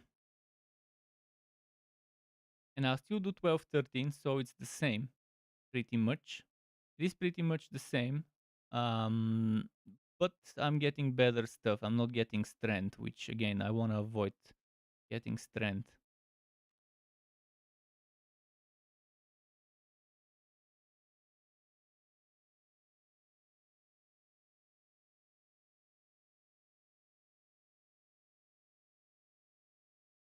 Okay, and with this board, we just need to rotate it.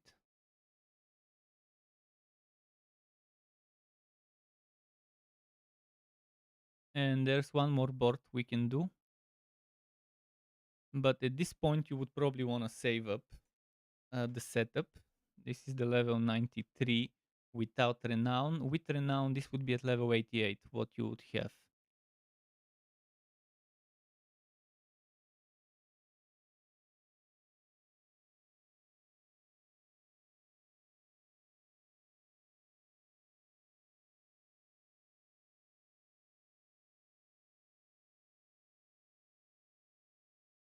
Okay.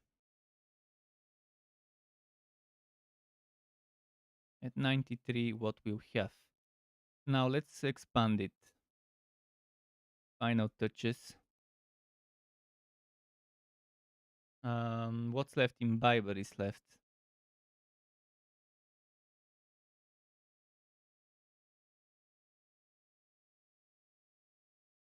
No, actually, Blood begets Blood is left and Imbiber goes in there.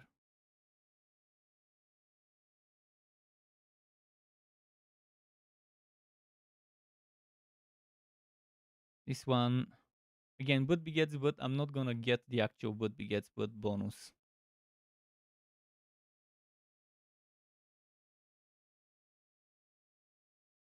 Which means we might pick a different board. I might pick a different board. If I'm only taking it for the sockets, I'll just look around the other boards. Golem damage, no. Minion damage, no. I might go for the overpower one, although again, too situational for me to like. Bone skill damage could work very nicely, because our ultimate is bone. Even if I don't take this thing here. Because it's too far away and it's not worth it. Over here we have the Anchoa fortified, Anchoa fortified, Anchoa fortified, overpower stuff. Anchoa healthy, Anchoa fortified.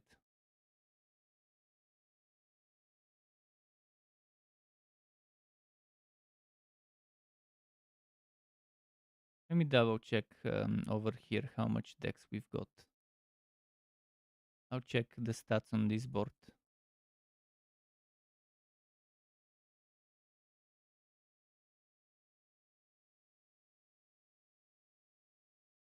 This one, if we put a Bisso, it tells us how much intelligence. No, it tells us how much dex. There's 49 dex. What's the name of this one? Bloodbath. Let me write it down. Bloodbath. It has 49 dex. It's amazing for a dex build. Does one of those give me dex? No, it doesn't. But there is plenty of dex. Okay, let's pick something with intelligence so we can see how much intelligence there is on the board. 65 intelligence. That leaves very little left for willpower. That leaves 39 willpower. I can tell you from now the willpower will be 39.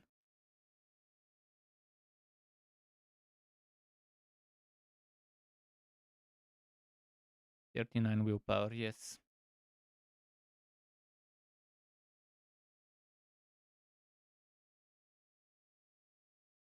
So this is a definite contender for a dex board. That means I could add territorial for damage to close enemies, or exploit for damage to vulnerable. And since the nature of this build having Bone Storm as a shadow skill, and Bone Storm is around you, so you want to be close to the enemies when you're using Bone Storm, I'm thinking of adding. Let's remove the non-dex stuff first. So removing all the stuff except the dex stuff, and I'm thinking of doing this with territorial.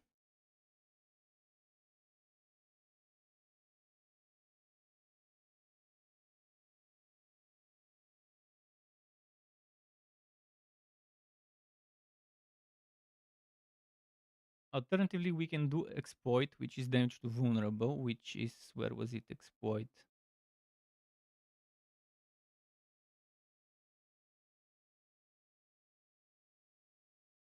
But I think a little bit of survivability from territorial is not gonna be bad. And it's 12.9 damage. The other one is 9.6 damage to vulnerable. This is 12.9 to close enemies.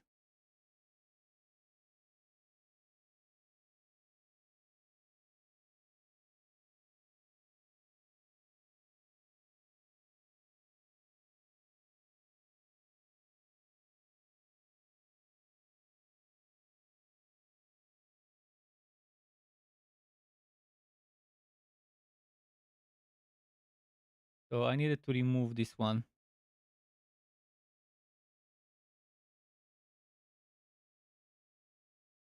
We're giving up on what begets what, and imbiber as well.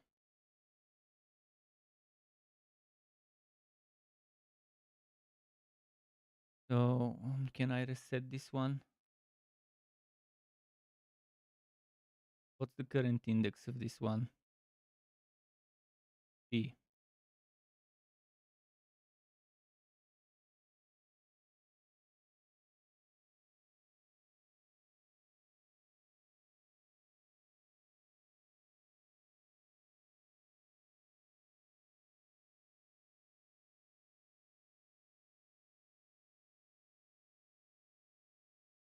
Oh, it's even in the location I wanted it to be.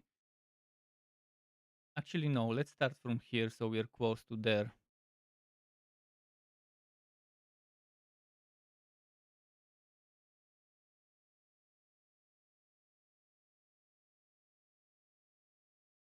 I know it's shitty that we have to pick a strength stat.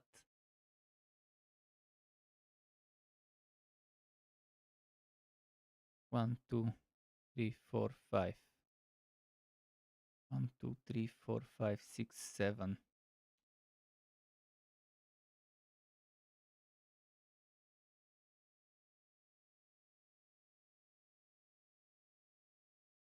Okay, it's actually one difference, not two difference, but one difference. But works out well. We're taking this and we're taking this.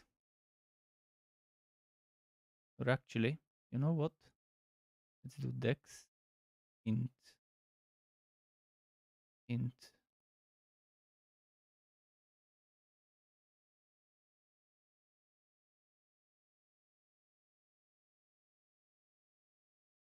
That's one way of doing it. Other way of doing it is that way. And why did I remove this? This was territorial.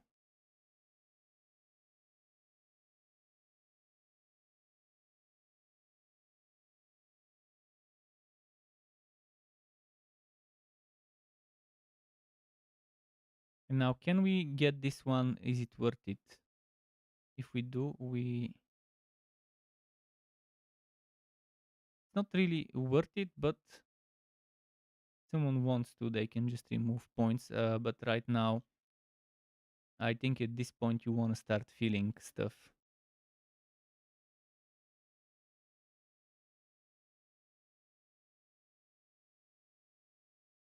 So we're returning to the first board at this point, and this is,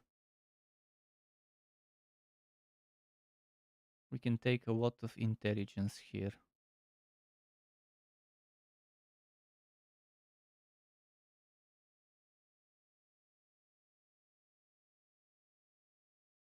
'70 intelligence, and we still have points left to spare.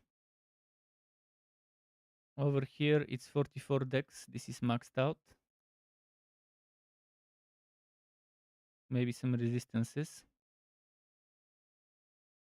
and intelligence, or should I go for more damage related stuff? I think the rest of them here we've maxed out. This one is maxed out in willpower. This one is maxed out in willpower.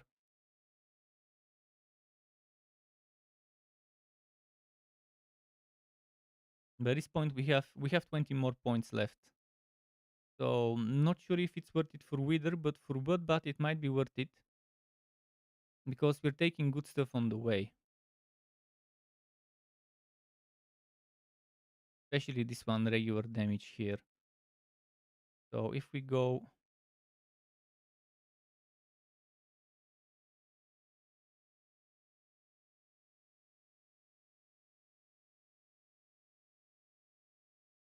I'll take those later maybe.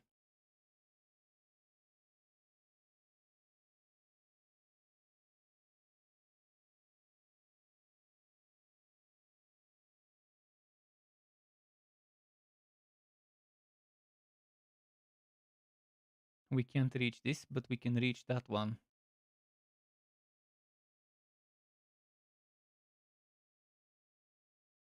But is it worth it to spend 1, 2, 3, 4, 5, 6, 7 points for damage while fortified generation, and again, regular damage and fortified generation? And this damage could be doubled, obviously.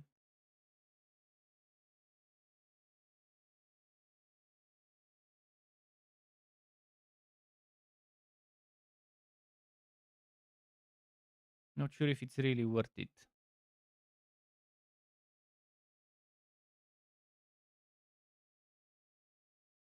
But let's assume it is worth it. Let me double check some of the other boards. I might have missed something nice. Yeah, I'd rather take this crit damage here.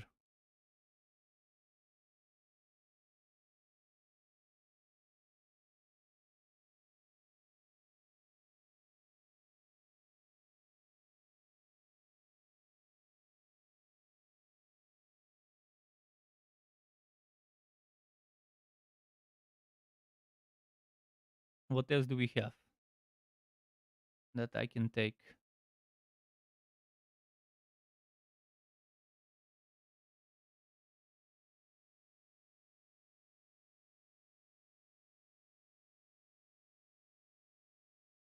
One, two, three. 2, 3, 4, 5, 6, 7, 8, 9, 10. That still leaves us with 10 points.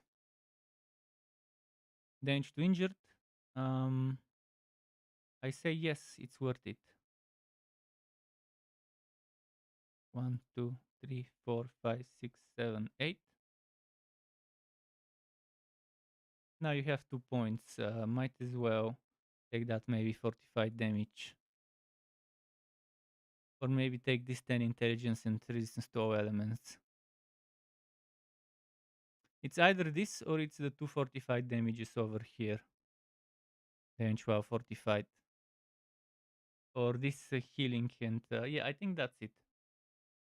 Shohei says, "What's up, sir? Shohei, I've cracked the I've cracked the system when it comes to Paragon boards. Um, I kind of I kind of saw the pattern. They follow a pattern, and once you figure this pattern, it's pretty nice to make builds. It's pretty fun.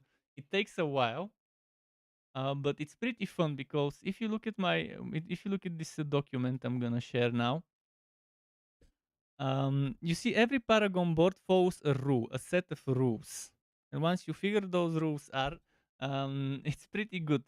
First of all, you see every board has while you're looking at the document, every board has 6 slots empty, 6 holes, as I might call it. So 1, 2, 3, 4, 5, 6. Everyone has 6 empty, and as you can see, everyone has 2 blue of certain resource and 2 blue stat and 2 blue of another stat.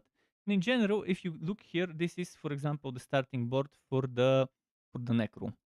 39 dex, 39 willpower, 70 intelligence. Every class has a starting board, 70 to the main stat, 39 willpower, 39 dex. And maybe for the barbarian is different because that's strength, so you have 70 strength, 39 willpower, 39 dex, or maybe less dex or less willpower, or maybe less intelligence for him. But in general, for the main stat, 70 for the 2 important secondary stats. And to the tertiary, I haven't even gone for the tertiary because it's not important. For the Necro, that's strength, it doesn't get much stuff from it. And as you can see, there is a limit.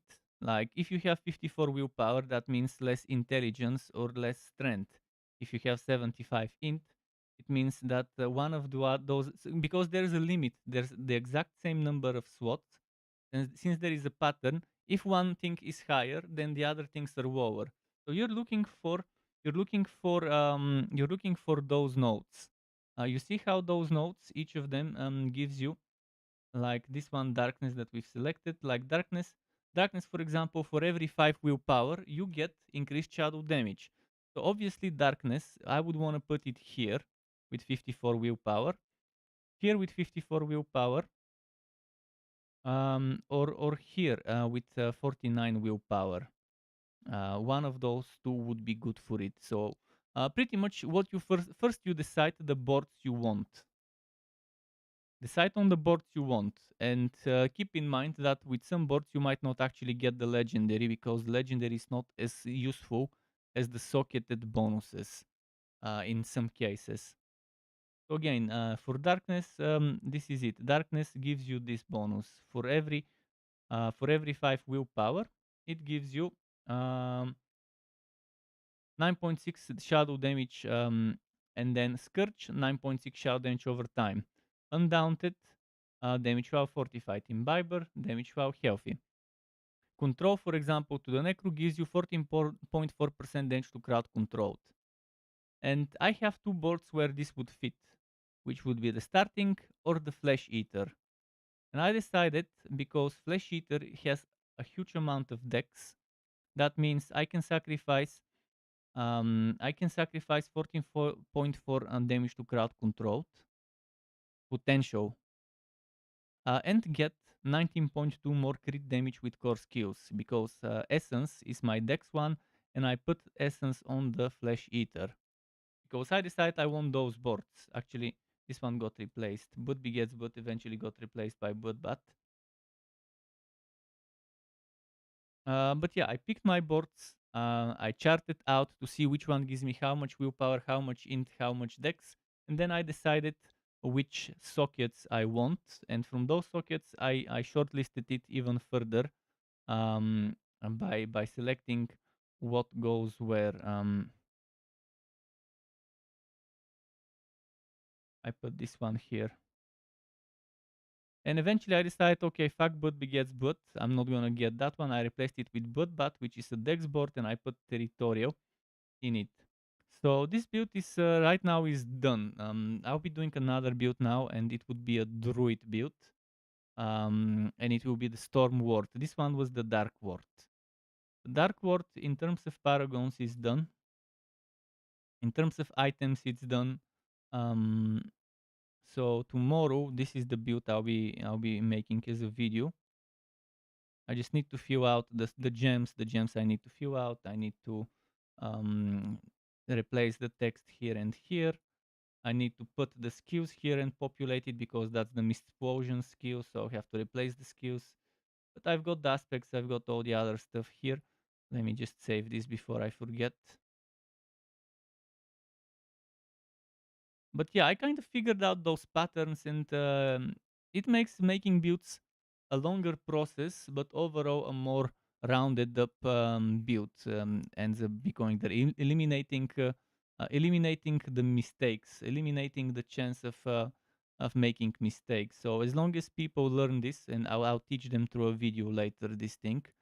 Once they have this information, they would be able to make builds themselves, and eliminating the potential of spending tens of millions of gold later for full respect if they realize that there's a lot of mistakes they've made. Okay, those we are saving. Let's put them over here on the side. Let me open up a new one. Crack open a cold one. Let's see. Oh, cold ones. I have my hot tea now cold. Yep, cold that tea now.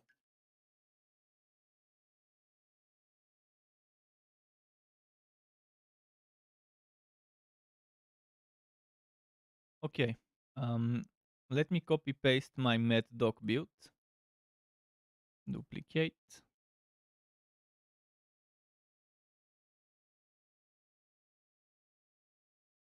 This would be code and the Dark World 2.0, Storm World 2.0.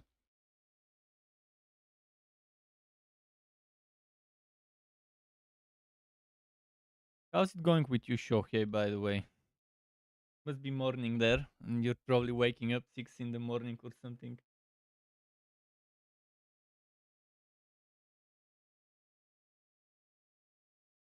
So Storm World, let's delete everything here and here, and let's delete this one here. Now we are also deleting all the shit over here. I will need exploiter. I might keep exploiter. This one would be a storm build. So first, maybe let's start with the skills a little, and then with items. First, actually, let's look at the old storm ward. Old storm ward. What did the old storm ward have as skills? Storm strike and tornado. Well, I mean, yeah, why not? Why not? I definitely won't have certain things, but okay, this is a purely perfect storm build. So I'll try to make a perfect storm build again. The storm ward. Pretty good, beautiful morning there. No clouds. Nice. A lovely day to go to work for. A lovely day to get stuck in an office building on a Tuesday. uh, I guess it's better. I guess I'm probably an exception, but when I'm at the office, I'd rather it be dark and cloudy outside, so I'm not annoyed that I'm stuck in the building. But again, there's um, it's weird how when I was living in the UK, Sunday would quite often be really a Sunday, like shitty weather throughout the whole week, and then Sunday you get some sun. less this day. I guess they called it Sunday probably for that one reason. The Brits back in the day, but yeah, oftentimes in the weekend there would be good weather, and um, during the day, during the weekdays, it would be shitty weather, British weather. But yeah, um, so instead of wind share, we're going for storm strike. I don't know. I've already got tributes with storm strike. I'll do wind share this time around, just for the sake of not using the same basic builder. I know storm strike is great as a basic builder, especially considering you can either chain two targets or you can make enemies vulnerable for 3 seconds with 50% chance. A whopping. Wait, actually, before I use wind share, I might use Quo and make Quo a storm skill. You know what? I forgot we have options to make certain skills into storm skills, and we shouldn't forget about this opportunity. I might not need to use wind share, considering I can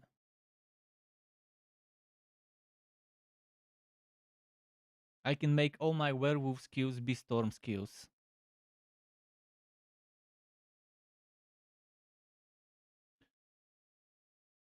Oh no, that's only for the Nature's Fury key passive, and I am not getting Nature's Fury with this build, the Storm Ward. Although the Storm Ward would be nice, I don't wanna. I will. Um, didn't I already make such a build that is juggling one element and the other? Let me double check. I did make one build that is to a certain extent, not fully, but to a certain extent doing it. But yeah, I want to make a pure storm build to the storm ward. Keep it still a pure storm build. So this doesn't really work for me. Let's see if there's any other way. This is just for the. Yeah, I want the reverse. Not storm kills being werewolf also, but the other way around. I'll see. Maybe I need to look at the items.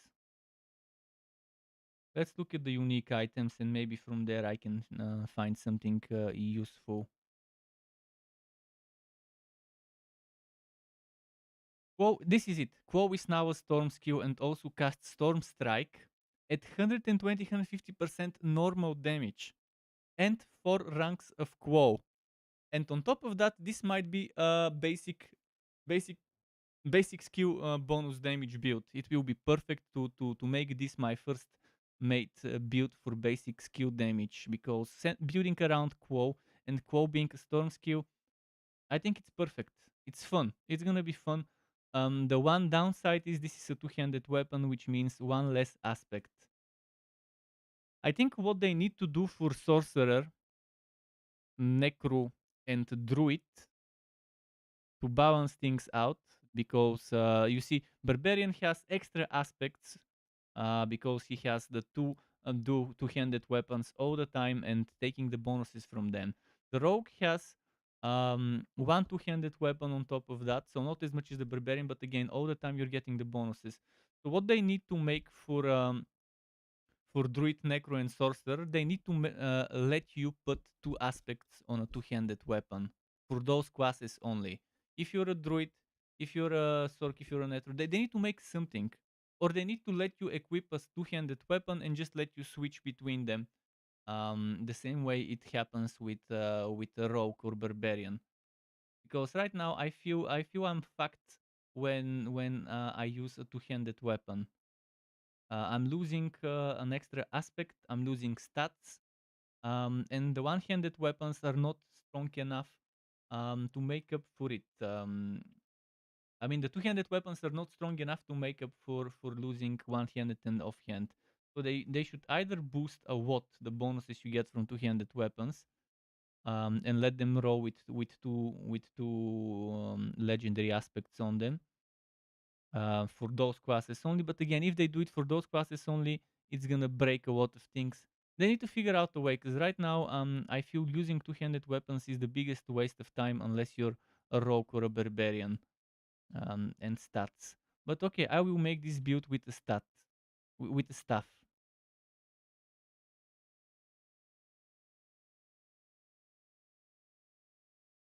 Unless I figure out a better item, but this is the item. This is it. I'm building around this item. It's gonna be the basic attack damage, which means for gems to pass is finally gonna be something I put in a build.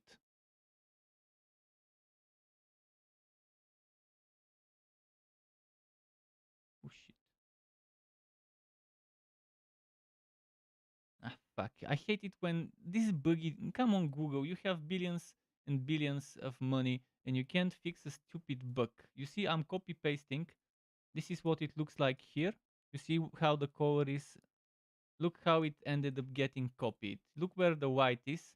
Look where the blue is. Super annoying. Let's try copying it over here. See how it goes here. See? Fucking stupid. I think there is a way to do it without that. Let's see. Would that work? Now let's that. No, it's fucked up. No matter how I do it, I have to waste my time now and fix it.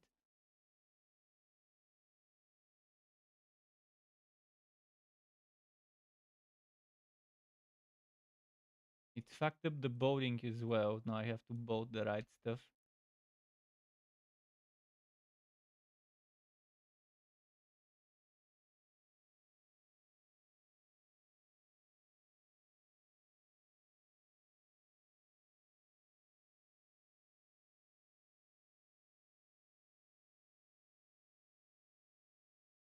But earlier, Abysmo said that Sunday and the day of the sun derived from the Hellenistic astrology. Interesting. In my language, the Sunday is called Nedelia, which is pretty much non-working, not working. I guess it's I guess it's weird because you're not doing stuff on that. It's weird, but yeah. Sunday, I guess, came back then from the Hellenistic astrology. So probably in Greek, they're using it that way. Does it translate the same way as the day of the sun in Greek, if that's from where it originates?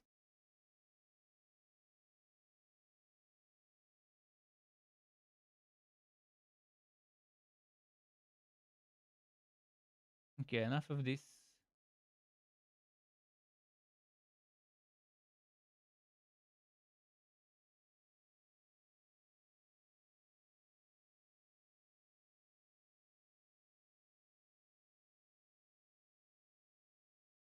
So ranks of Quo, meaning we will be using Quo as our builder. And we'll be maxing out Quo because we'll be building around Quo. Attack speed, attack twice. It's not gonna be a poison. Actually, you know what? There was an interesting item that synergizes well with poison and storm skills in the same time. Let me double check. Poison. No. Oh yeah, there it is. No, that's not it. Never mind. So fuck poison. We're not going poison. We're going for attack speed and stuff. Max out Quo Tornado as the core skill. I mean, there's also Lightning Storm, which could go very well with that build.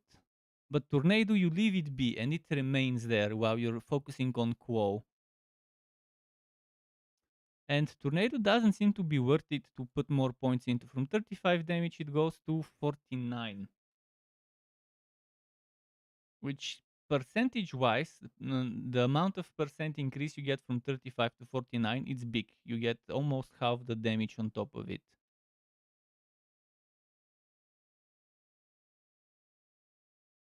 But I'm not sure if I want to put 5 points into it. But it can make enemies vulnerable.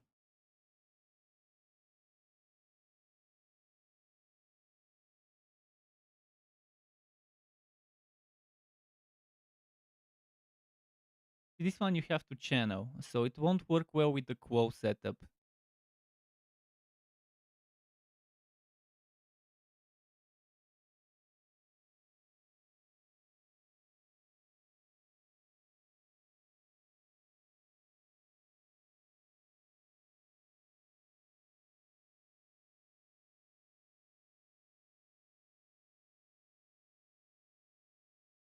Mm,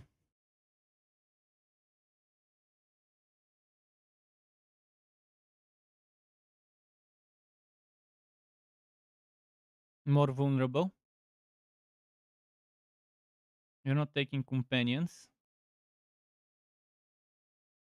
Although the Vine Creeper is lovely.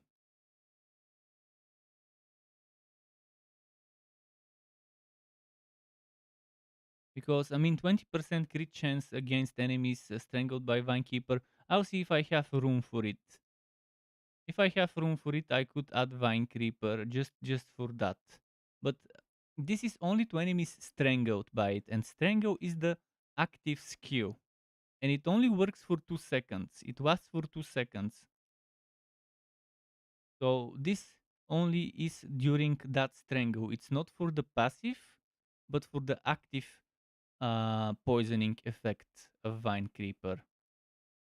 And that has 20 seconds cooldown, which means only 10% of the time you would be benefiting from this. And is it worth it to put 3 points into this just so I can have 20% increased crit chance 10% of the time?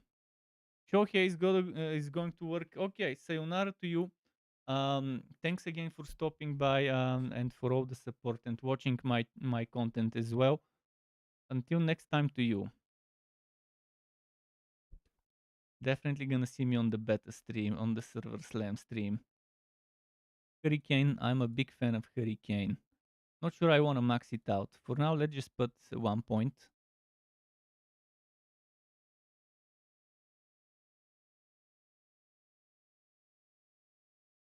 Don't we already have enough vulnerable? Chance to apply vulnerable. I mean, this one has chance to apply vulnerable with tornado. What's the cooldown? There is no cooldown. I forgot it's a core skill. Then Cyclone Armor can apply vulnerable. And since we are close range, what's the cooldown on this one? 18 seconds. Well, either way it's good. Whether it's this one or that one. I guess if you have trouble surviving this one, otherwise that one. Um, let's pick my Cataclysm. Let's pick this Perfect Storm.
Okay. Grant to Spirit and deal 20% increased damage when damaging a vulnerable, immobilized, or swallowed enemy.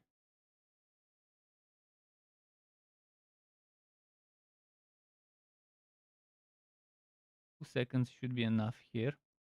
That means I probably don't need that one.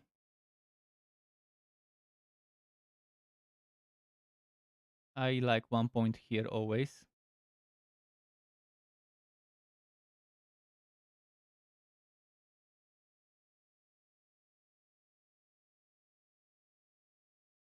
This one, since we're using both, I guess why not?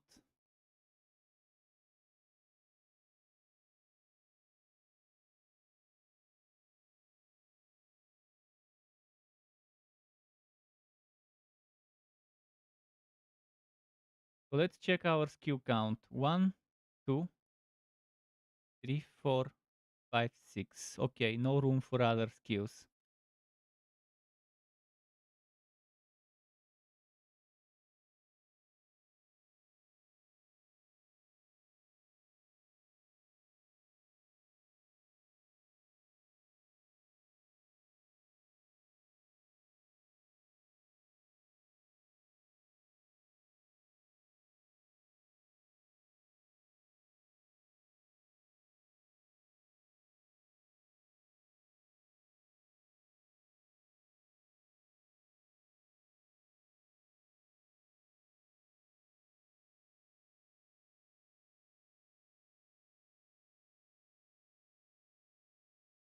Mm.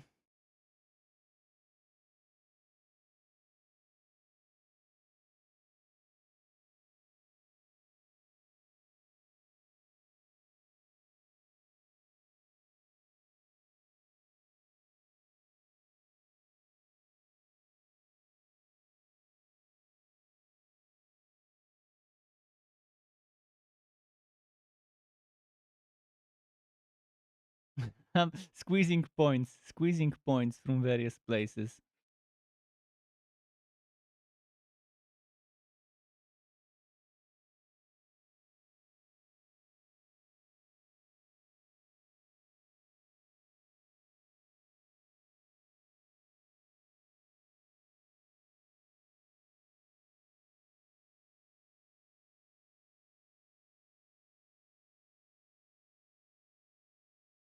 This one is more than enough.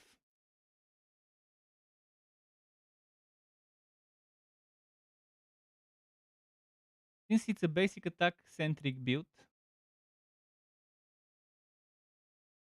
we'll be generating plenty of spirit, which means we can afford it costing more. Now, over here, there are certain things I want to do.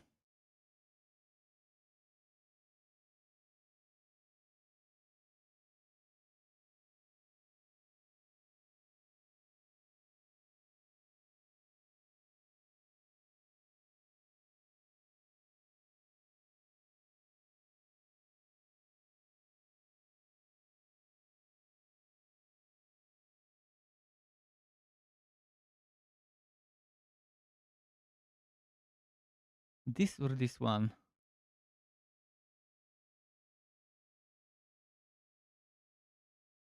So do I want to extend my ultimate by 25%? Or do I want to have a chance to reduce the cooldown? This one lasts for 8 seconds. So I could extend it by 15% with, where was it? 15%. And then I can extend that with another 25. So that's a total of 40%. Not sure it's worth it much. Let's specialize in the snake and take this and this. Normally I go crit strike chance, crit strike damage.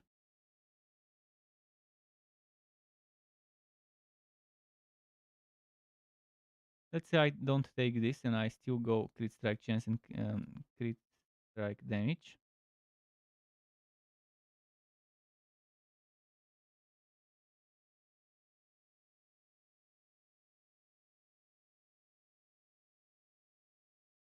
I think this is looking pretty nice.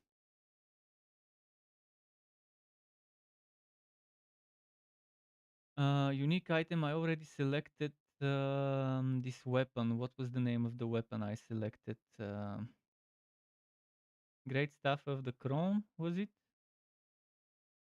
That's it.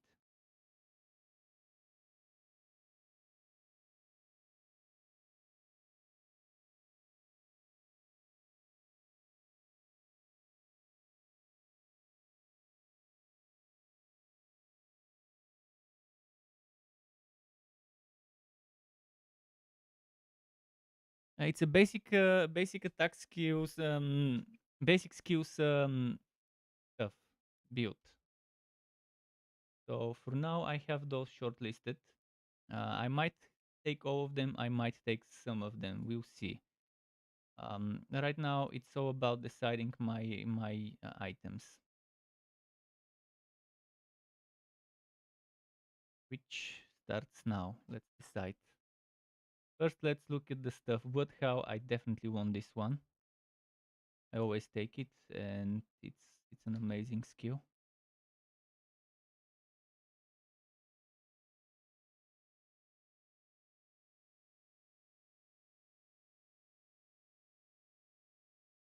Potentially this one, I'll remember it. Actually, let's take it, put it somewhere down over here, and if I need to remove it, I'll just pardon me, delete it. Um,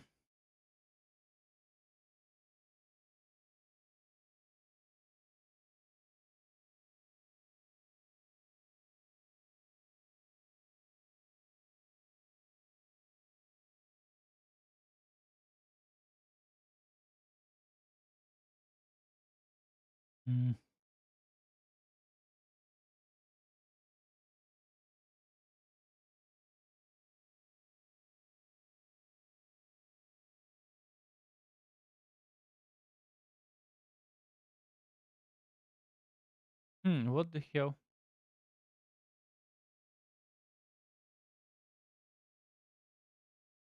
Not sure if you noticed this, but the lights stopped for a second and then they lit up again. So it's as if the electricity kind of there was some weird stuff happening. Um, okay, we did that, and now we're doing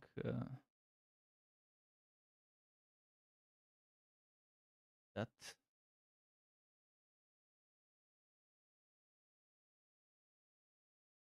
Potentially this one as well. This is a potential one. I'll put it here at the bottom. Ish.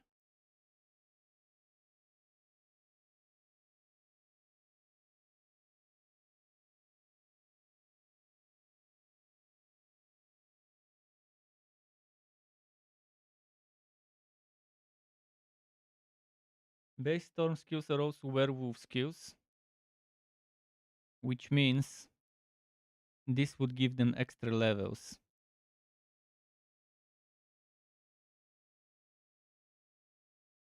Must have. Because we have 4 levels of Quo. And with that other one, we can get other 2 levels to Quo. Because Quo is also counted as a werewolf skill, which means shapeshifting skill.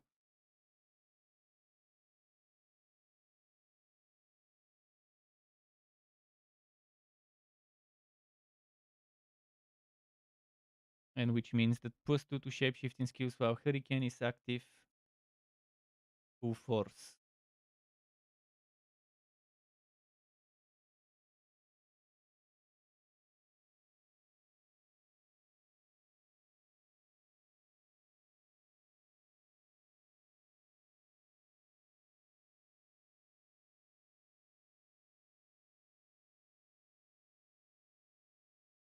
Mm.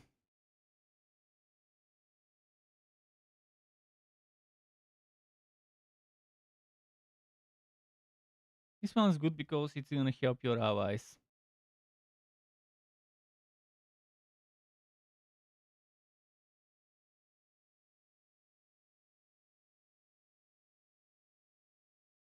I'll put this here temporary for now. I don't know where the temporary item will be and which one it will be in the first place.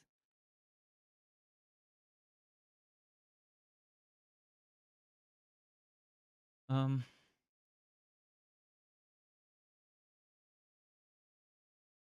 but yeah, one defensive is needed for the pants.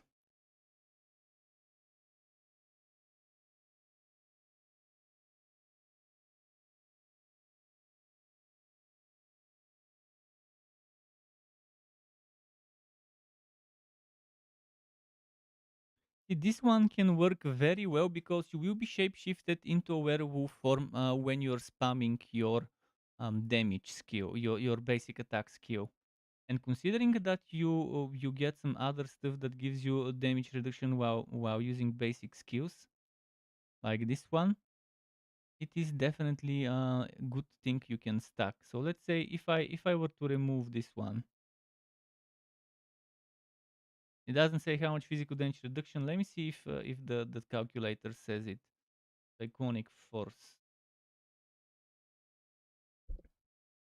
It doesn't say how much physical damage reduction. So let's say I get rid of this physical damage. By the way, how much was what exactly was it doing? Um, so this 20% is probably what you would get as physical damage reduction. You get 20% non-physical damage reduction, and on top of that, with the other one, you get 20% physical damage reduction.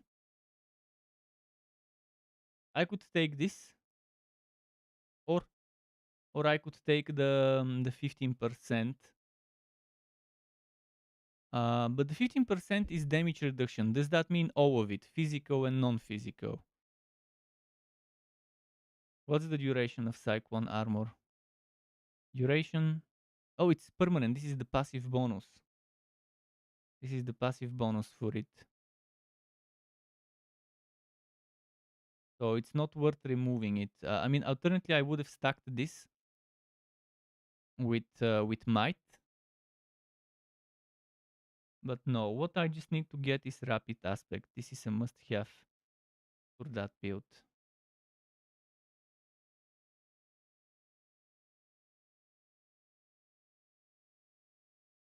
What else did I shortlist here? Expectant. Expectant could work well. Considering we also took this, it will stack up nicely.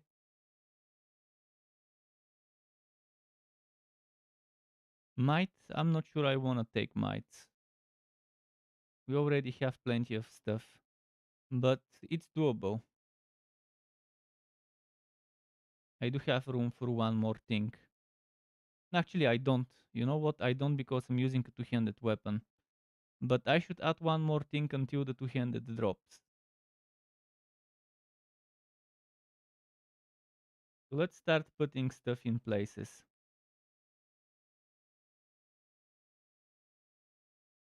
I'll start putting stuff in places. I definitely won't have enough time to make the barbarian, the rogue build today. But at least I can try and finish this one. We have like 40 minutes for the paragons. I'll try to do it quick with the paragons. This one goes in the pants. No arguments here.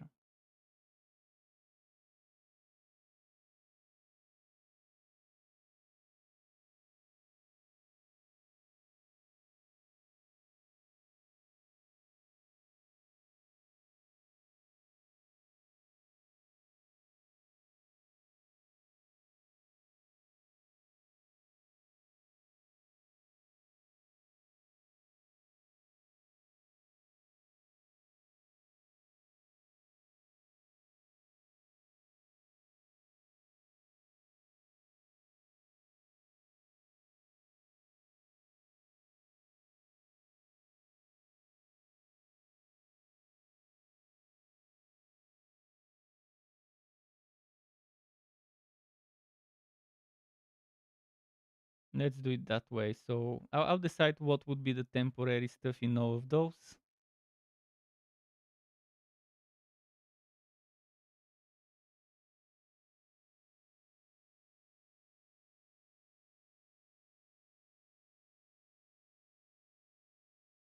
I will add one more aspect in case people want to use one-handed and offhand before they get a two-handed unique item.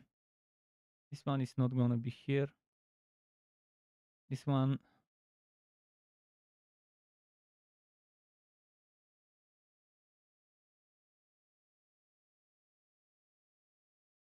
I haven't decided on an alternative unique item yet.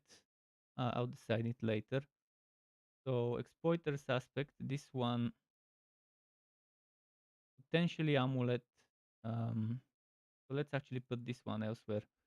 So this one also could go in the amulet, which means it will give you one extra rank. Let's see if we put it in the amulet, what do we get as a combo?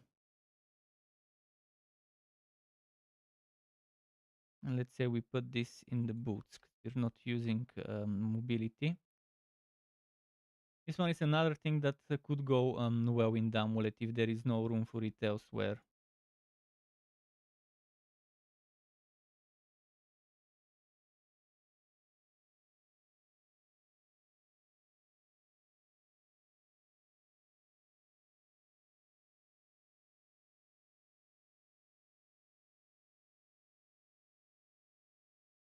This one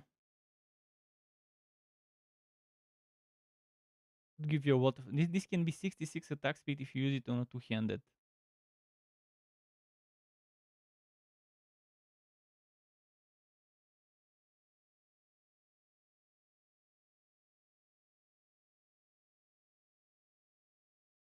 Which one should I...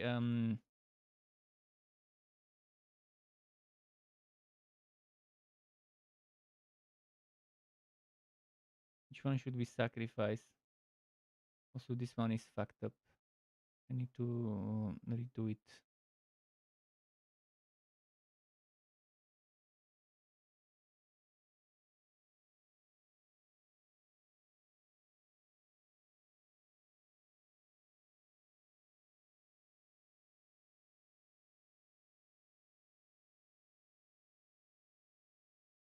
It keeps fucking up when I copy paste it.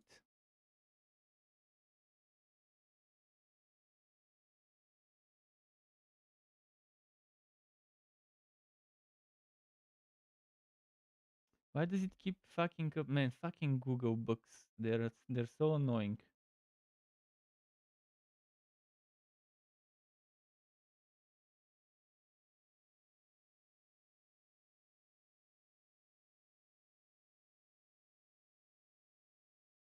Billion-dollar corporation can't fix some basic bugs in their spreadsheet software or whatever this is.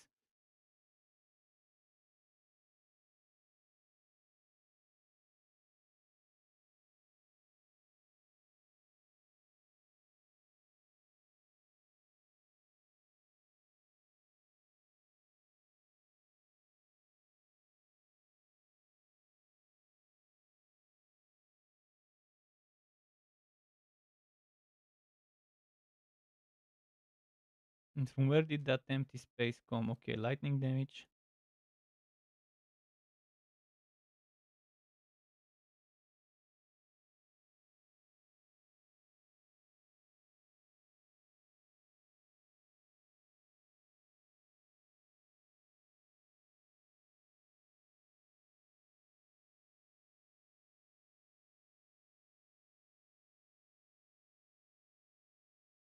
Okay, that should be clear. So overcharged might be the one thing we put here. Because again, it's temporary. Rapid aspect will probably move. What I'm doing is Storm Shifter actually cannot be in the amulet. You want everything to fit, it cannot be in the amulet.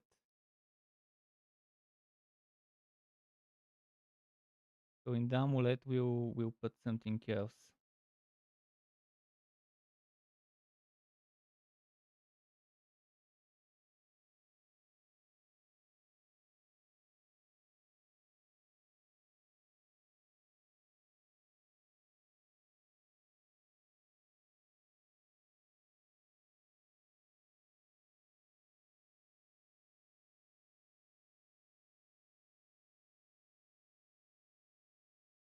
And this one could be the thing we sacrifice as well. We have to sacrifice two aspects. So I'll sacrifice the procs when we get the unique item.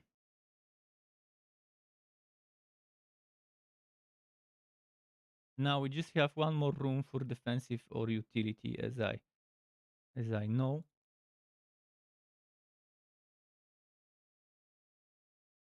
So from utility, class-based utility stuff. Mm,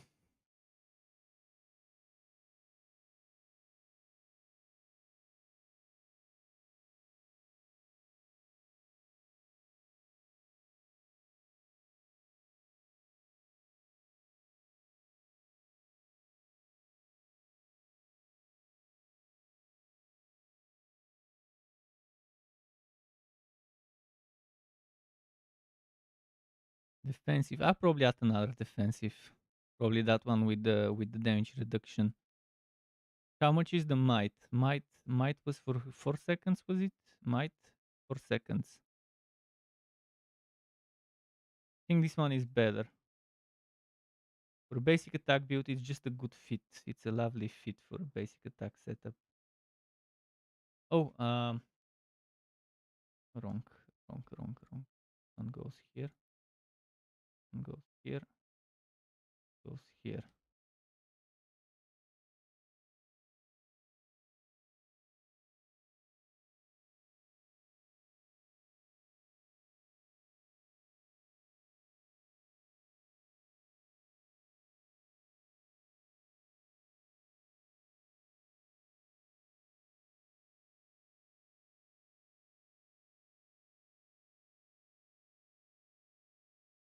Okay, we have our setup. Let me copy this one. There's enough survivability.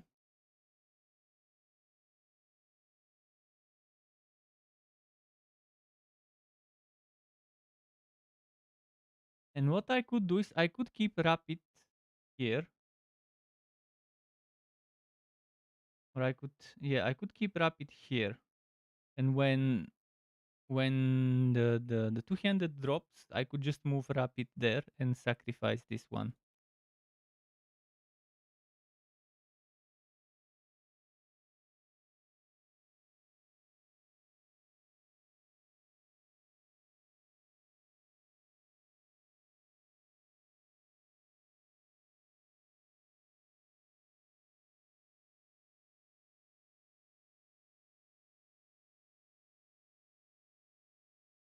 And that's only if you're using two-handed there will be any difference. If you're not using two-handed, it doesn't matter whether this one is here or that one is here.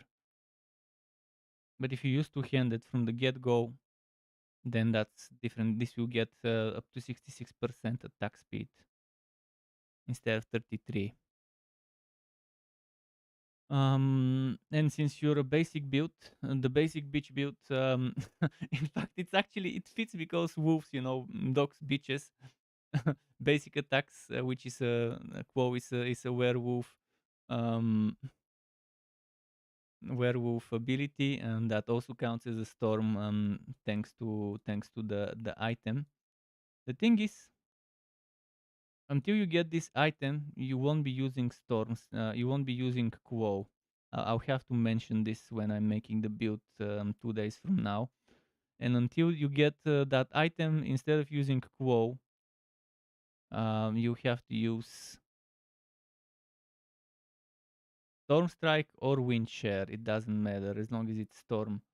Which means this one won't be useful until you get that one as well. I mean, it's still gonna be useful for Bloodhowl bonuses, but that's pretty much it. Other than Bloodhowl, you won't be getting other stuff.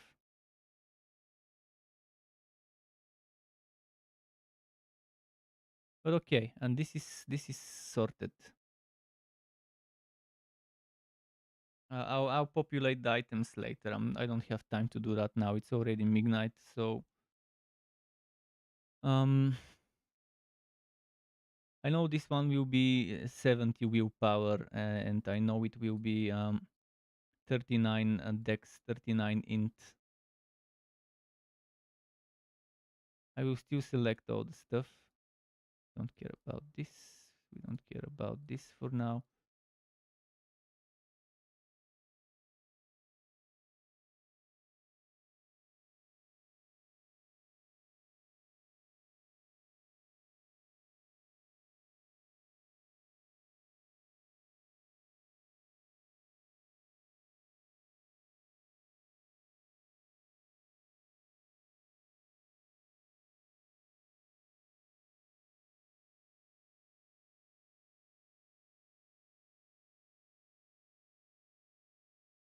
Okay, for now we will populate in a moment. So what we need to do here now is tests.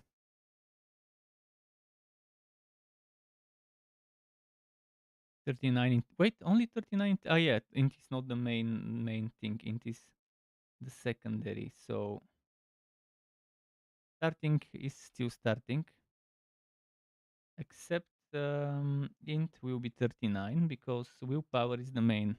Willpower probably would be 70 and dex will be 39. This is my guess. Unless strength is the secondary and the other secondary power. Let's see. Is it dex or is it strength? It's dex. I don't see anything that does strength here. Yep. So, okay, let's just click on anything that gives you dex.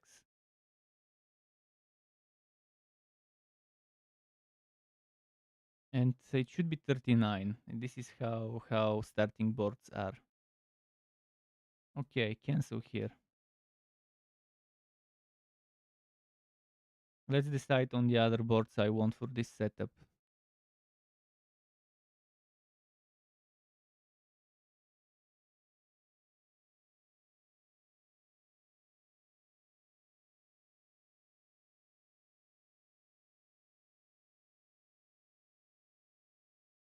Maybe this.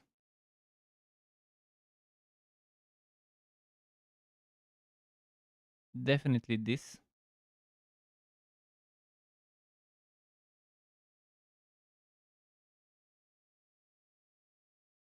And definitely this.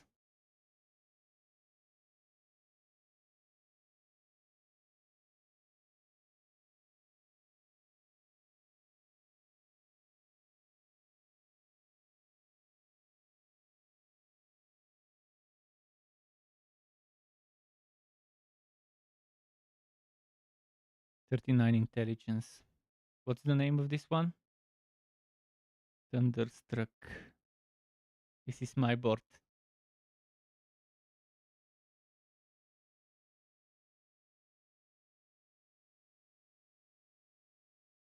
So what was it? 39 int? 39 int.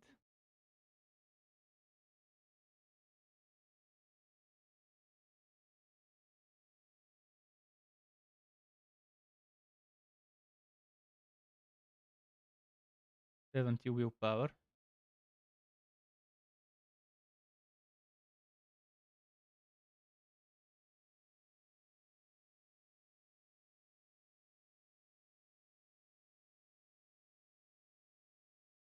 Thirty-nine dex. Okay.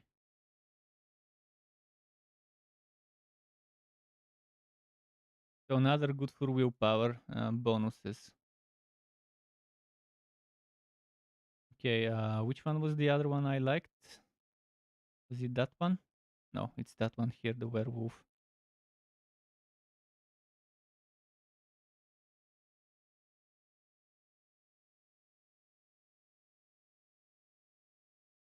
This seems like a good one for int.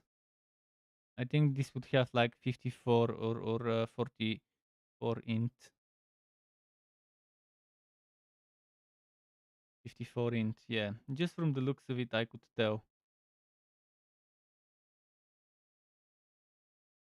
Which means probably 29 dex.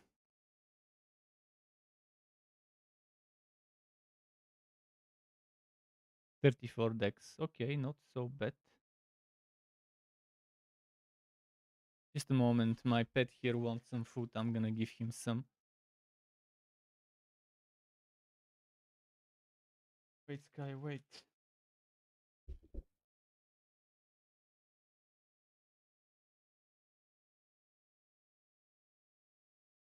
Okay, I might have given him a little too much.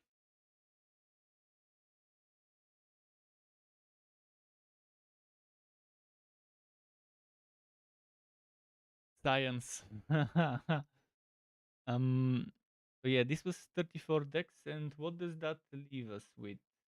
Probably 44 willpower or something. It could be 70, but I don't think so. Yes, 60 willpower. Power.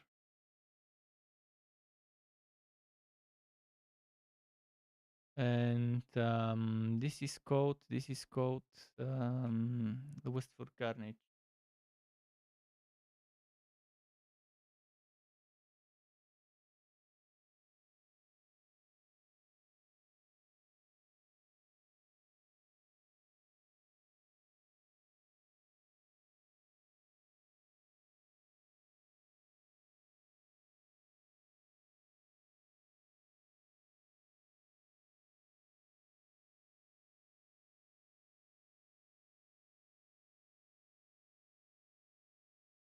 That's a potential board for me later.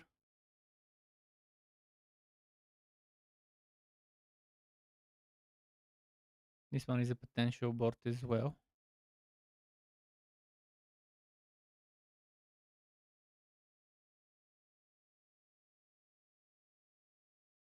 Guy, you had enough.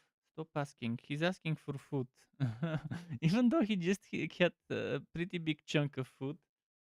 Let's see. Intelligence 49. What's the name of this? Ancestral guidance. Ancestral guidance.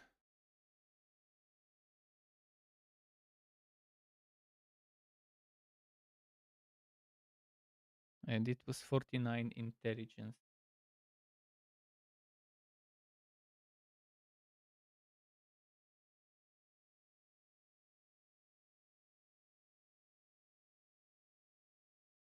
Five willpower. Very balanced when it comes to willpower and intelligence in those boards, except those two ones, obviously.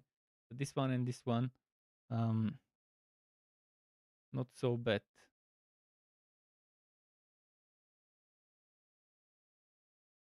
That leaves what, 29 for the dex, or how much would it be?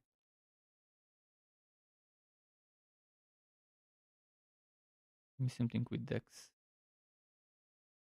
39 dex. Okay, it remains as it is. And one more board that gets my attention as a potential board to maybe consider.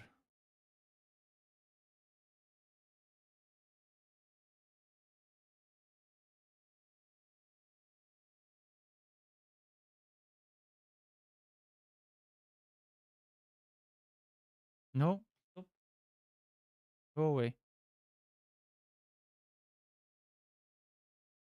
He's doing this towards me in the air, like as if he's trying to touch me, but he can't touch me because he's too far. He used to touch me before on the elbow. In the old apartment, he used to be on that side. The bed used to be on that side, but now it's on that side. And the bed used to be right next to me. But now, if I want to be on next to the bed, I need to be over here, and that's he can't touch from there.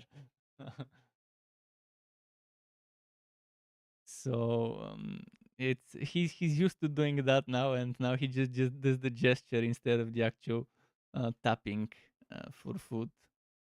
Okay, this one int 54 int. Man, there's so much high int boards. What's the name of that one? Inner Beast.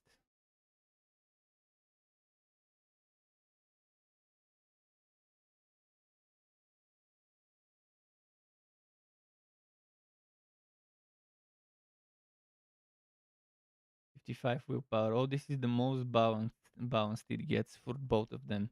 Except this one still counts as 50. It still counts as 10 times the bonus, while this one counts as 11 times the bonus.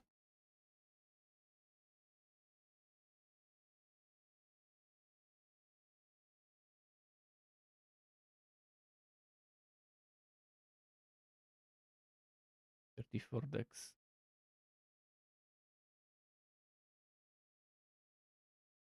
Okay, now before I continue, I wanna double check if there is anything here that I could still probably want because of the clusters. Even if I don't take this, the clusters might be nice.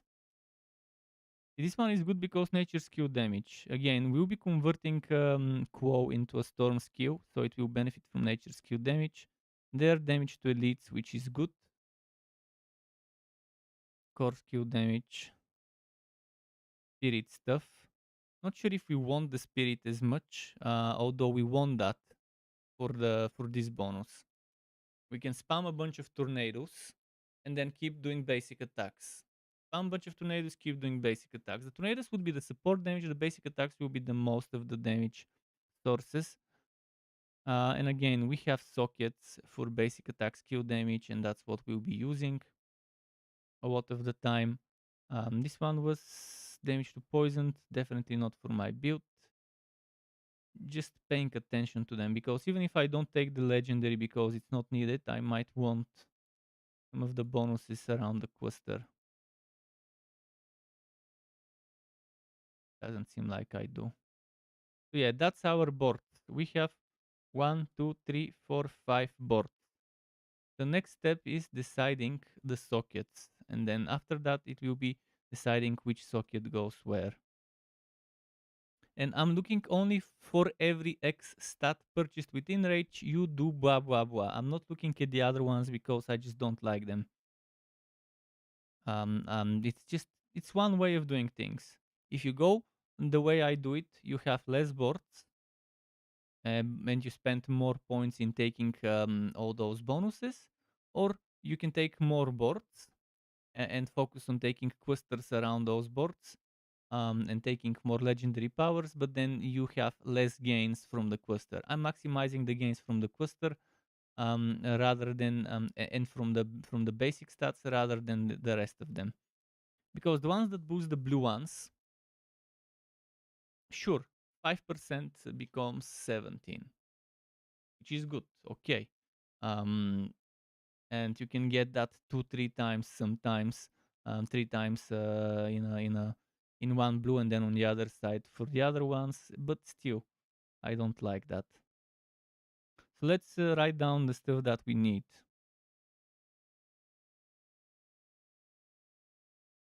Dominate, do we have dominate? Here we have it, and it's willpower, whereas here it's also willpower. No, it's intelligence. So dominate now gets moved as intelligence because it's a different class now. Cool. Let's take this.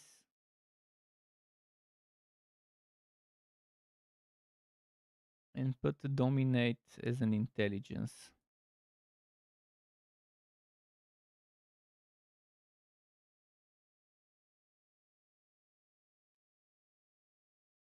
Exploit is still a dex skill, right? And it's still the exact same stuff. Okay. Tank and Quo, we don't care about. Fulminate, that is for us. And it is a dex.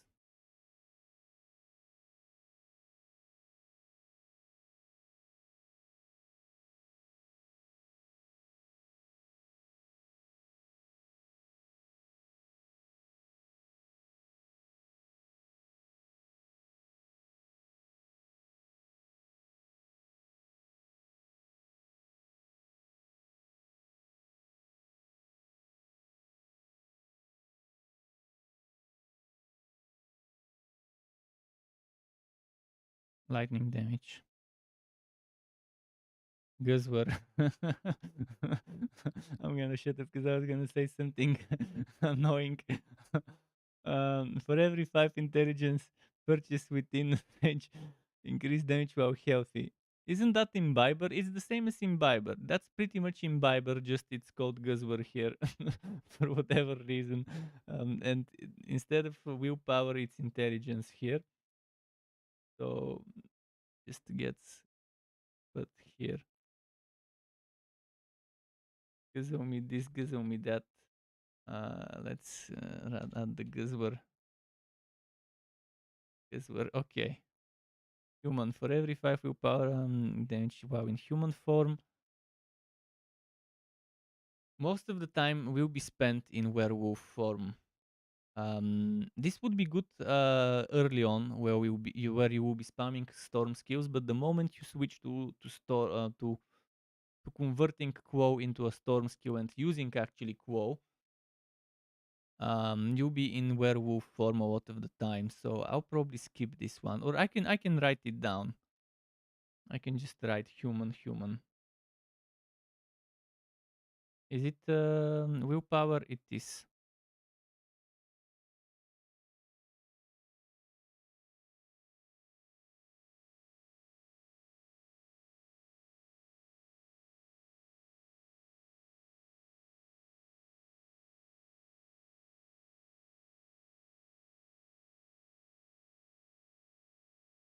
Hyper, no.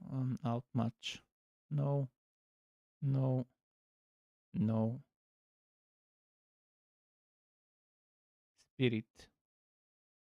This is it. So it's the same one as essence and as destruction for the mage for the sork.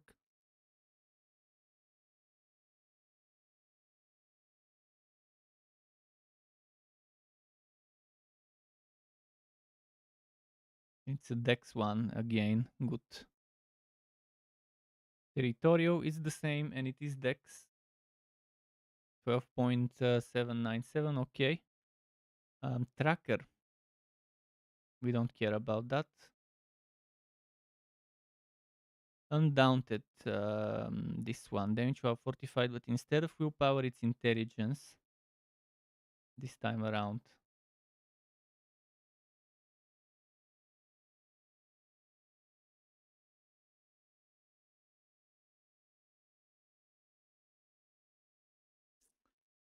And werebear we don't care. Werewolf we might care about. So pretty much the human gets copy pasted, but as a werewolf version, right? Is its willpower.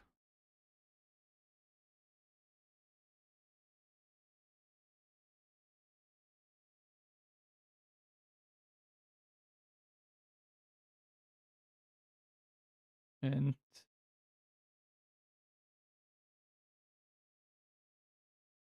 wild we don't care about. So that pretty much is what we have as choices.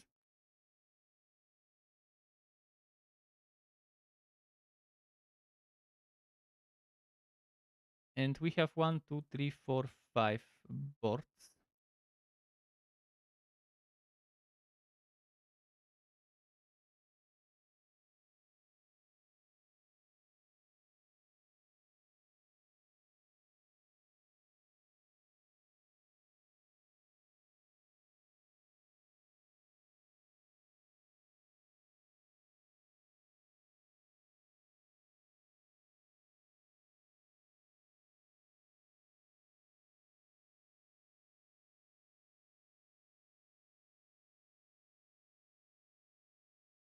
Now we have to decide which one goes where. And I probably won't be able to finish this Theorycraft today. Or I don't know. I could. I'll do it until I'm done with this. Um, until I'm done with the Paragons, I have time. So with the starting board, first let's decide where we put the willpower stuff. We have 2 willpower things, and out of those, I think it's best to use this one. But this one you won't need it early on.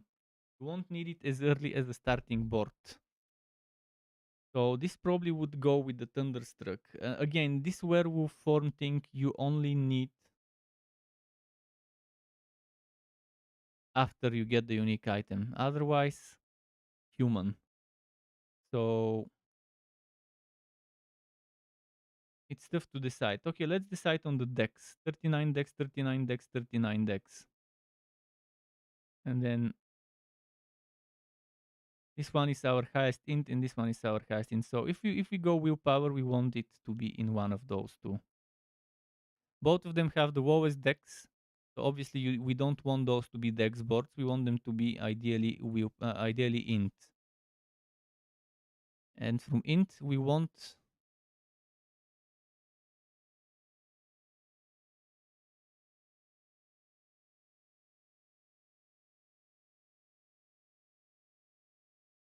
damage to crowd controlled is nice because it will happen a lot with immobilize and other stuff like that. Damage while healthy, it's also nice. Damage while fortified is also nice, but I'd rather go Guzwer. But actually, let's first decide the dex. As I said, spirit will work well. Territorial. I'll go territorial first.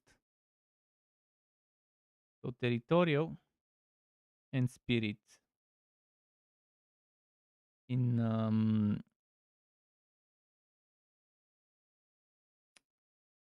man, this is tough to decide. Okay, let's take Guzwer and say Guzwer either here or here. And other than Guzwer, something else I could consider because it's 2 boards where we'll go int. Most likely overpower damage. I think overpower will work well because we have enough fortify. Not as much as a bear build, so it might not work that great. Uh, what what else did dominate give? When you overpower an enemy, all damage they take is increased. And if we look at control,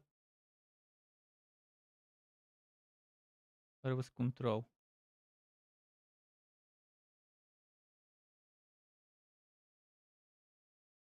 Wait, does this one not have control? This one might not have control. It might have been too overpowered on this quest to have control. Although it makes no sense. Other classes have just as much crowd control as this one.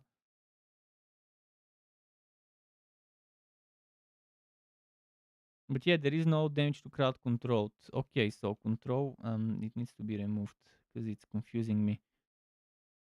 So undaunted or dominate. Well,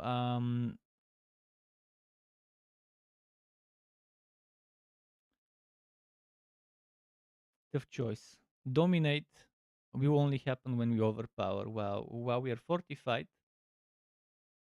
we won't necessarily overpower all the time unless we are fully fortified. Where is the undaunted? I want to see the other bonus of it before I decide.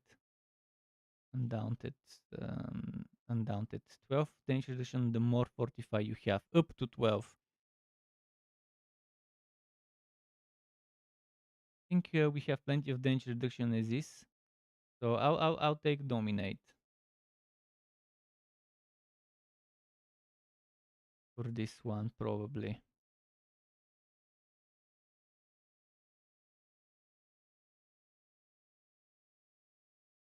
So Guzman and dominate should be the high priority, and undaunted probably won't make it into the build.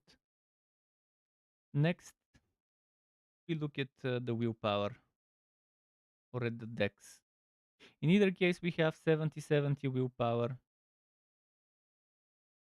or 65 willpower, and the other one is dex. I'd rather put one of those, two human or werewolf, in one of the boards. I'll mark it that human/werewolf. So first start with human, and when you get the unique item, replace it with werewolf. And that way we have two decks rather than two willpower. So this could be either here or it could be here. I'll definitely go territorial. Damage to close enemies, that will happen a lot of the time. So territorial probably goes here or here. And then lightning damage goes here or here. And this crit damage with core skills won't make it into the build because again, this build is more about the basic attack damage with Quo. Which Quo is becoming a storm skill and it will be doing lightning damage. Hopefully. But overall, I think Tornado will be there just for extra damage. And sure, getting some crits for it won't be bad, but it probably is better if you focus on this and this. Okay, we've got our stuff. Now it's we have to decide now. This is ancestral guidance. I'll decide this one later. But what I do know for this one is that it will be a dex board, meaning we erase everything except the dex, and after that we'll decide what route we take.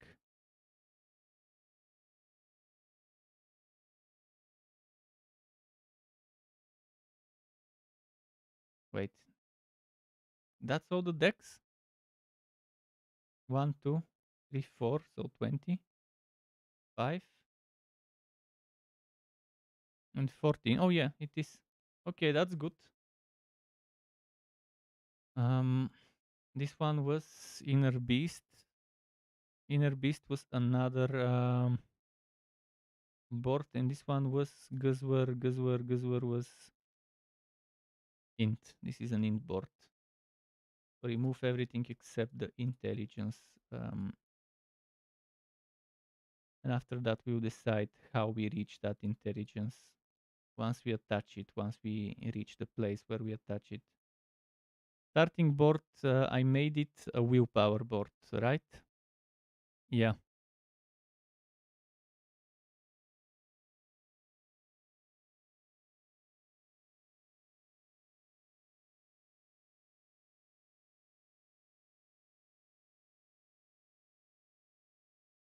Okay, I'll decide this later. Let's leave it like that for now.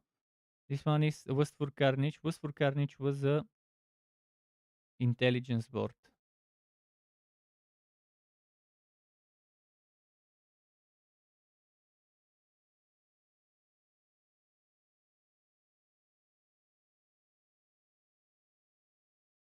Okay, this makes it much easier to see from which way you want to connect the board, from which way you want to end the board.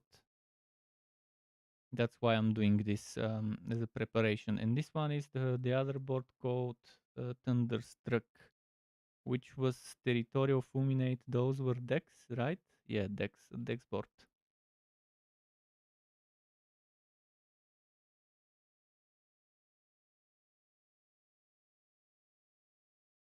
I mean, there is a lot of willpower as well, but there aren't that many good willpower things to pick.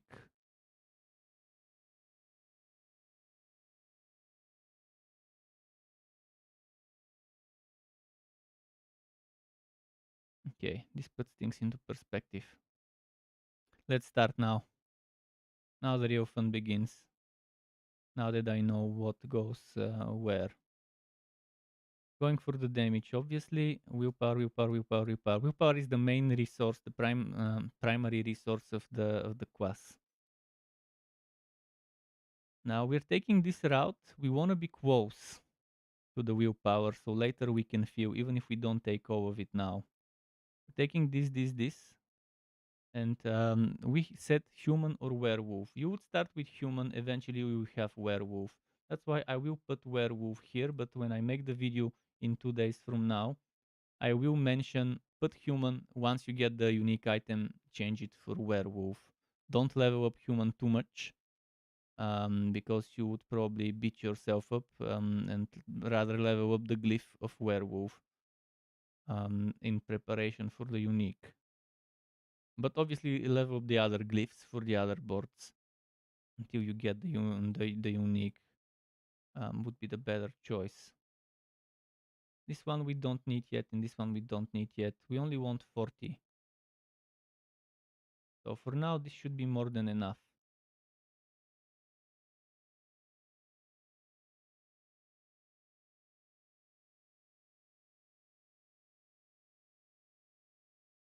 That's 40, right? 45. Okay, which means we can remove one of them. In fact, instead of taking this strength,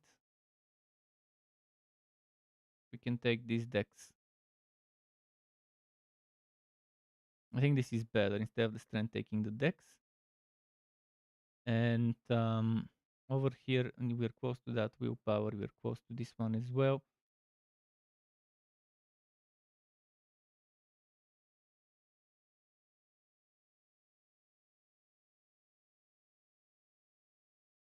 Oh, no, never mind. Actually, yes. Hmm. I was thinking of going this way.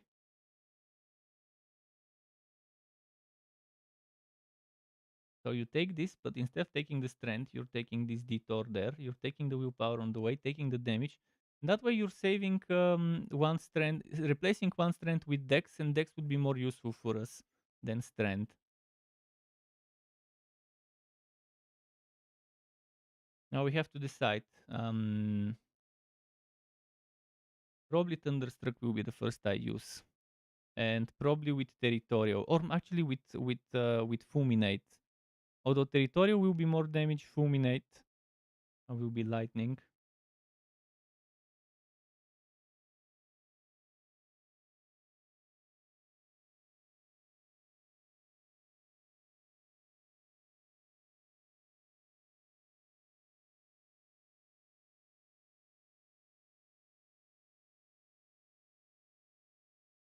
What else was it? Thunderstruck was for Carnage, Ancestral Guidance. Where is Ancestral Guidance? This one after. Okay, this one is for later in the game, maybe.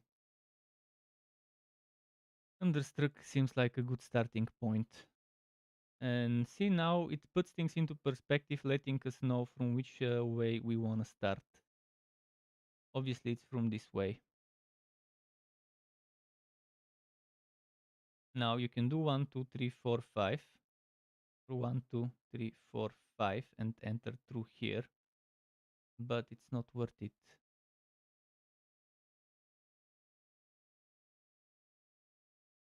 This is the better point to start because that way we can just go over there this way. The problem is we really want that and we really want that, and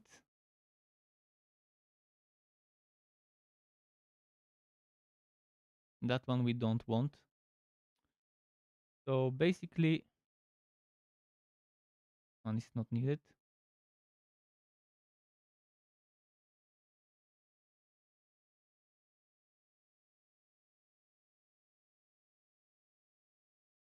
No matter what I do,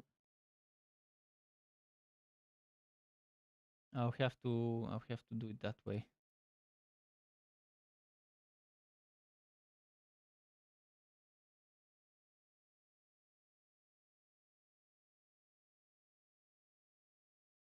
Dex, strength, Dex. Now we are taking this, and this one was yeah. I put fulminate here. Fulminate. Where did fulminate go? Fulminate goes here, and then we go willpower. We can go that way. Willpower, Dex. Storm damage, storm damage, storm damage, storm damage. And now we can easily go 1, 2, 3. And boom, boom, boom, boom, boom, boom. This one is not necessary, but 7.5% extra damage to crowd control for a single point is worth it. Now, the hard part is deciding which route to take there. This one seems like a bad path because a lot of strength is there.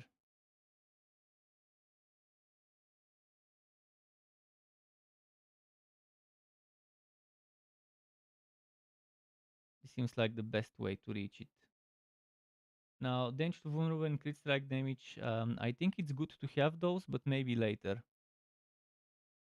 Although this can pretty much give you 30 crit strike damage if you meet the requirements. And early on in the game, you probably will meet the requirements.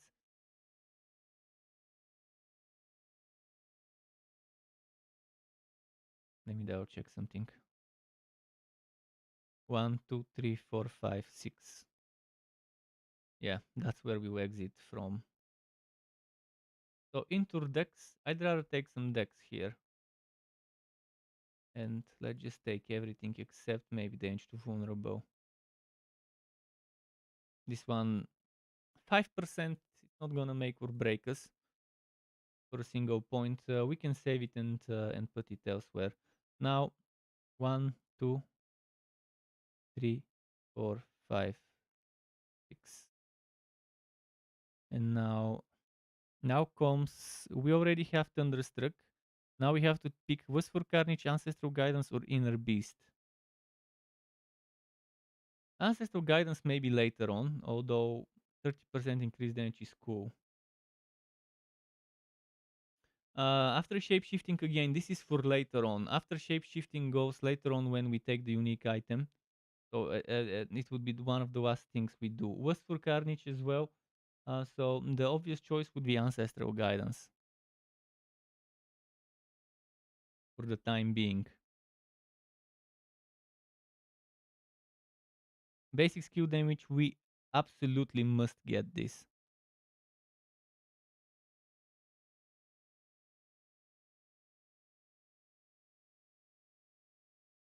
1, 2, 3, 4, 5, 6, 7. 1, 2, 3, 4, 5, 6, 7, 8 actually. 1, 2, 3, 4, 5, 6, 7. But the thing is, you want to go here because this is very close to that one. Otherwise, you would have to spend 1, 2, 3 extra.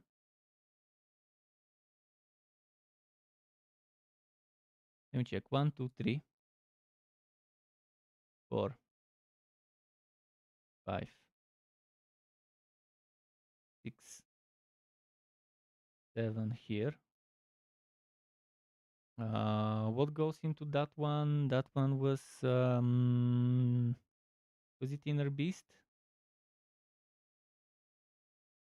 And just put something in cancel. Was that Inner Beast? No, that's Ancestral Guidance. Okay, this one should be point number 7. Ancestral Guidance goes, we already have Fulminate, so Territorial. Territorial. So this number 7, then 8, 9, 10, 11, 12, 13, 14, 15.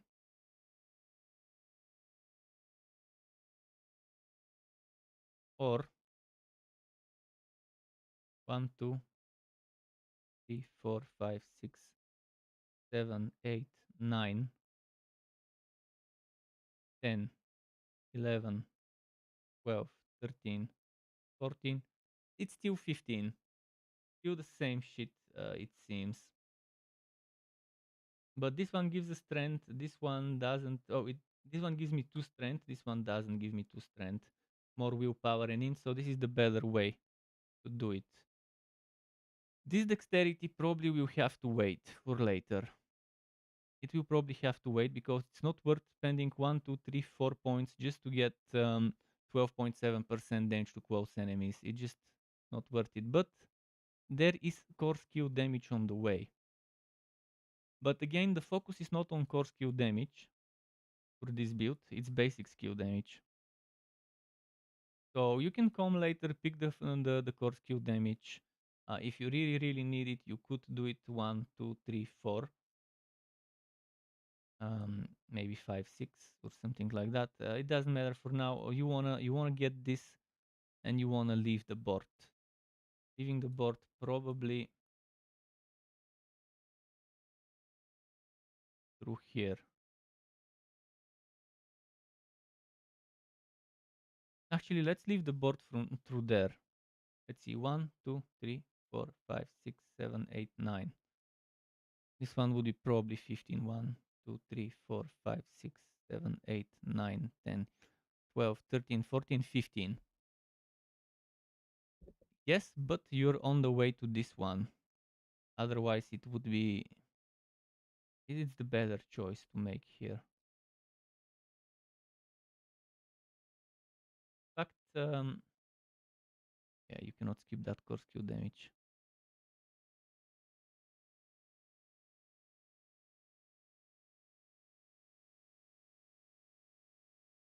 That spirit on Q, you might as well take it because it's 1 point. But before that, you want to go here.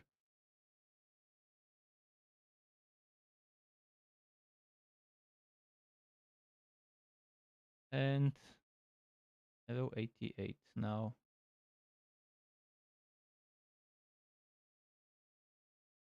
And now starts either Westford Carnage or inner. Where is it? Ancestral Guidance. Where did it go? Oh, that was Ancestral Guidance. Yeah. So Westford Carnage or Inner Beast. Inner Beast.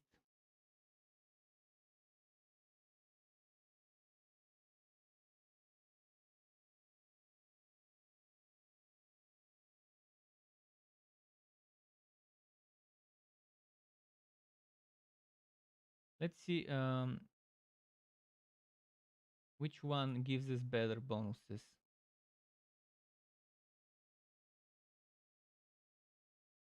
Werewolf skill damage. Healing received. Werewolf skill damage. Attack speed. Maximum spirit. And the other one was the other one. Probably again werewolf skill damage stuff. Shapeshifting skill damage. Okay. Same shit for us. Armor here. attack speed. So pretty much the same stuff except without. Oh, there's crit strike damage. Seems like a winner between the two. There's also physical, which I'm not sure if we want it, but let's take it as well. Let me just double check here what we had. Attack speed. Oh, crit strike and werewolf. Strike and werewolf. So 2 questers for crit strike and werewolf. This one is 1 quester for shapeshifting and werewolf and crit strike, and 1 for physical and crit strike, as well as 1 for attack speed and regular damage. So it seems like the better. Montan XHS says, I made a comment, but to remind you, you can wear as many uniques as you want. What do you mean wear as many as you want, not just one? The developers have been very vocal before saying that unique items are 1 per build only. You can only wear 1 at the same time. Did they change this during the betas? Because if they did change it during the beta, that is very interesting decision. They needed to make that clear to us in. So they decided. So that was probably very old mechanic, and they decided to get rid of it. This pretty much breaks the game. If they let us wear as many unique items as possible, this breaks the game. Everyone would want to be full unique items, and there's not gonna be much of a choice. But okay, good to know this. Very good to know this, because unique items are very strong compared to legendary items, especially some of them. Some of them are okay, maybe equal to legendary aspects, but the majority of them are definitely strong, good stuff. This gives me a lot of ideas. This gives me a lot of ideas because I've already seen a bunch of things where you want this one unique item with that one unique item.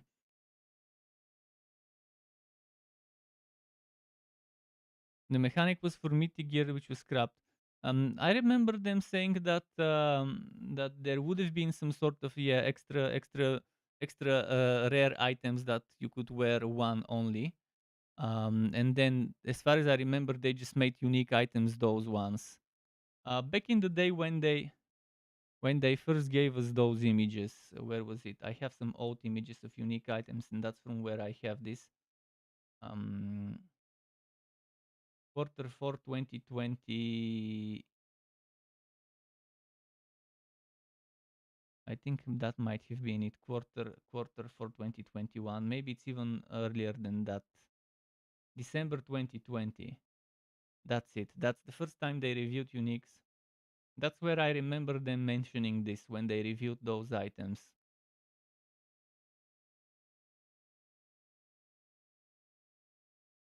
This item is actually the one I'm using for this build, but this effect is completely different. So a lot of things changed since then. Those things no longer exist in the way they do. I mean, they still exist. At least this one exists and this one definitely exists, just different ways. This one makes you permanently a werewolf than what it used to before. So yeah, a lot of things have changed. Where do you see limit 1 equipped?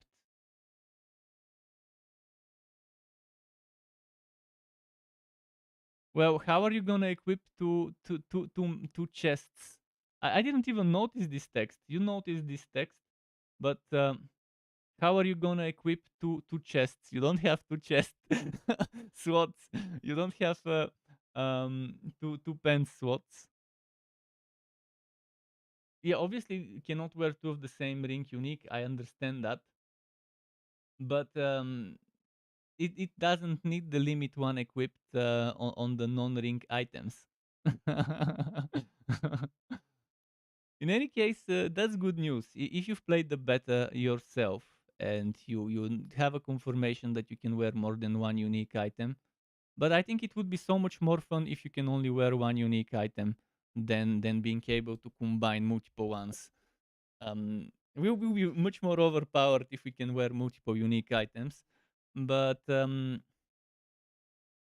we'll see. We'll see if they would consider maybe adding it as a seasonal mechanic. That would be a very good thing to add as a seasonal mechanic. In this season, you can only wear one unique item, but unique items are maybe 50% stronger. Boom, there you go. A nice seasonal mechanic to make a fun season.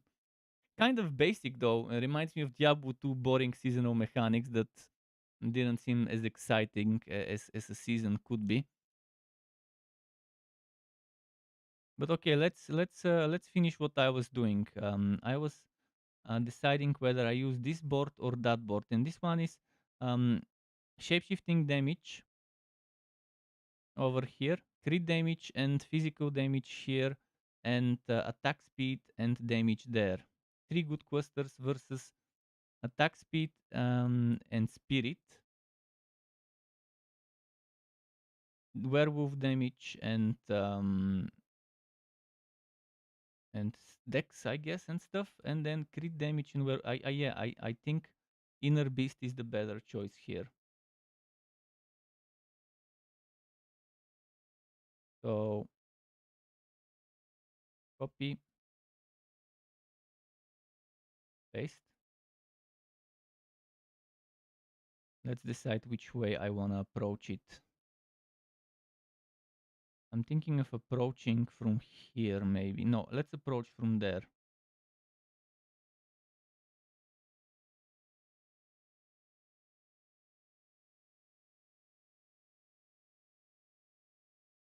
Yeah, let's approach from here.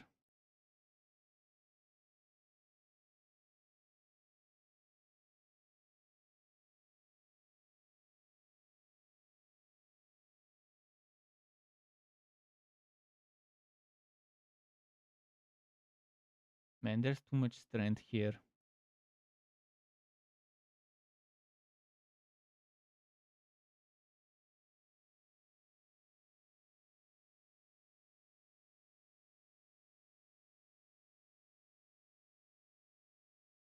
Now we'll need to do this and this. We can do that. We can do it that way. Then we take this, we take that.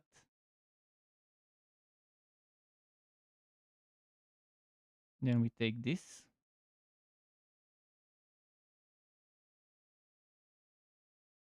And then we will need to connect to those nodes here.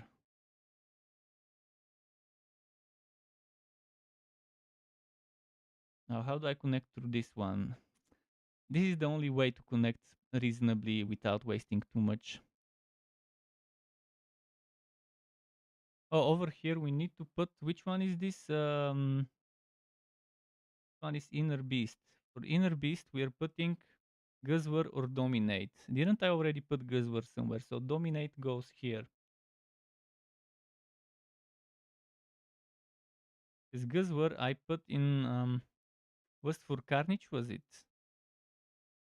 Wait, when did I get West for Carnage? Let's see, Guzwer. Is it already in West for Carnage? If it isn't, then that's fine. B, C, D, E, F, G, G. Oh, we haven't put Guzwer, so Guzwer or Dominate. Dominate is overpower damage. Guzwer is damage while healthy. I think Guzwer is the higher priority first. Take Guzwer first. And now we have at level 94 the druid setup. Actually, not really at level 94. I need to remove some stuff from this board here. Where did it go? This is an int board, right? Just for Carnage is our second int board. Let's remove this, and this is at level 91. But since we have 20 points from Renown, it would be at level at level 86 what we have. So I'll grab this one. Actually, do we even need this? Up to 30% spirit cost reduction. This is a basic attack build. It doesn't need as much spirit cost reduction. What we do need is this one. But look at the amount of points I need to invest to get it. But it will be worth it. Will be worth it. So we have two options. One option would be go through here, which would be 1, 2, 3, 4, 5, 6, 7, 8, 9, 10, 11. 1, 2, 3, 4, 5, 6, 7, 8, 9, 10, 11, 12, 13, 14, 15, 16, 17, 18, 19, 20. Let me count again. 1, 2, 3, 4, 5, 6, 7, 8, 9, 10, 11, 12, 13, 14, 15, 16. 16 points to be able to reach this and take that. Otherwise, what was it again? Was it really 20 points? 1, 2, 3, 4, 5, 6, 7, 8, 9, 10, 11, 13, 14, 15, 16, 17, 18, 19, 20. I'm taking good stuff on the way, but fuck it.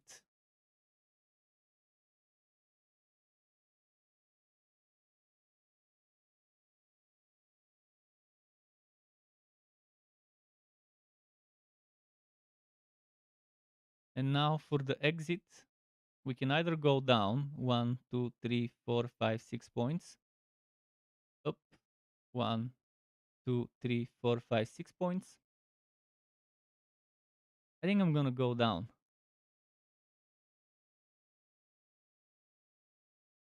Can I even go down actually? Doesn't let me go down. Okay, up it is.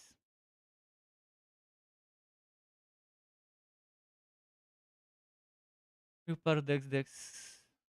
But first I need to save this at that point. This is the point at which I save that. At 97. In fact, I will save before this cluster. So we save that as the level 94 druid. Save. Save. Share URL. But did the developers confirm that we can have more than one unique item? Or did you play in the beta? Like, I want to know how trusted this information is. Is it from personal first-hand experience? Or did someone tell you that's it, that you trust 100%? But yeah, I'll definitely have a lot of fun if we can have more than one unique item. Not sure how balanced it will be if we can have more than one unique item. It will be very difficult to balance out. The tweet is from a dev. Oh, someone asked them on Twitter and they replied. That's very good. That is very good. Um, okay, this one here. Was it 94? 94? 94, okay.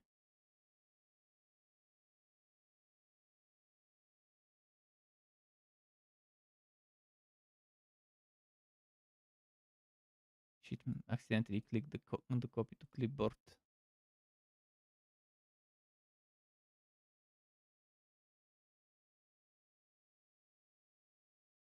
And now let's do what I did earlier. Finish this.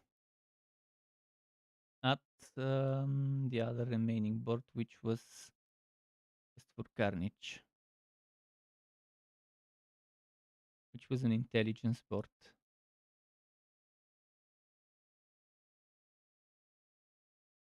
And we're putting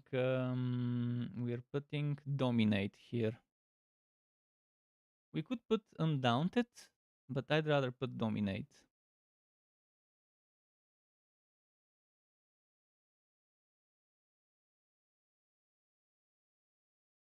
And I think entering through here, even if we don't go for this, which I don't see a reason why not, because it's only 4 points.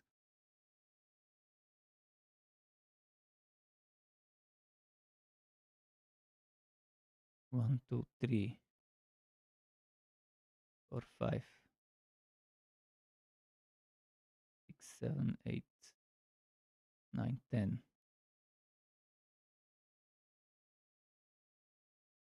We will be leaving through, maybe through here, although that's strength. We can do 1, 2, and this is strength here as well. So dex, willpower, int, and strength. Willpower, strength, int. So this one has one less dex, one more willpower. In any case, strength will be taken no matter what I do.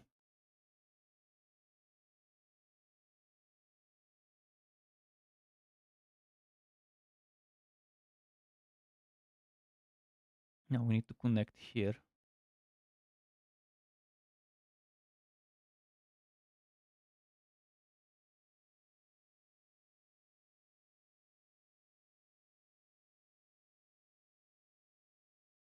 This is our points.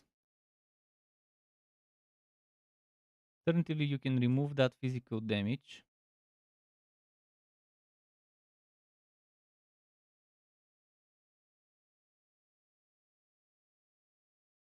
Remove that physical damage. Take this werewolf's cube skill damage because it could be doubled because it's yellow. And then let's see if there's any other yellow worth maybe getting with that 1 point I've got.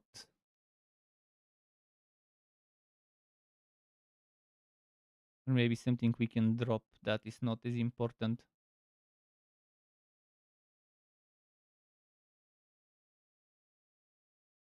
Um, this one was a willpower board. We have willpower we can take for extra damage while in werewolf form. But we're not returning to. Oh, I missed something here. See, that's it. That's the setup. So let me open this one up quickly and fix that missing point. Where was that missing point? Over here. Okay, safe.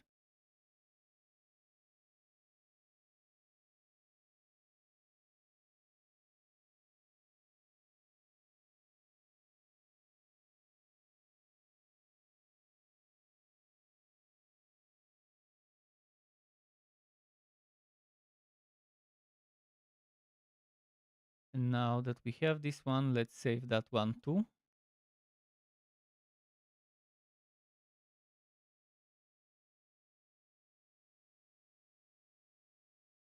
Hopefully I didn't accidentally click.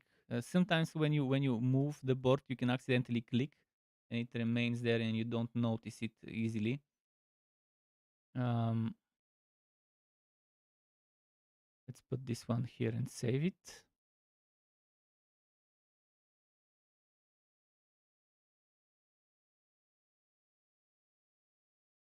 Okay, I think that's this build. So two builds made today. I haven't done the skill requirements in the other place, but they are here in the calculator. I'll have to spend some time converting them from one place to the other tomorrow. It's gonna take a while for sure. Actually, I'll do it tonight after my dinner for at least for the Necro build, for the Necro Dark Ward build. I will definitely move things. Where did it go? I'll have to move them over here and populate them so that they're ready tomorrow to make the build. I'll have to do the stats as well. The stats, again, they're not the right ones. I'll have to fix those. But overall, I did the hard part, which is selecting the unique item. And if it's not one per build, that opens up a lot of possibilities of unique items to suggest, which is pretty solid to consider. For now, I'm doing the builds as a one unique item per build, but after those two, I'll start doing them as more per build, which is very good stuff to know that we can have more than one unique item per build. They should have mentioned that when they reviewed items in the first place. They should have mentioned it back then. Let me just copy this.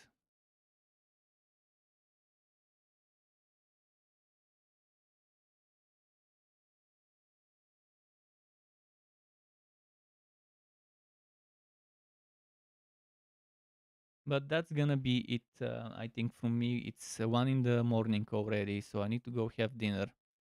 Let's hide this one because we don't need it.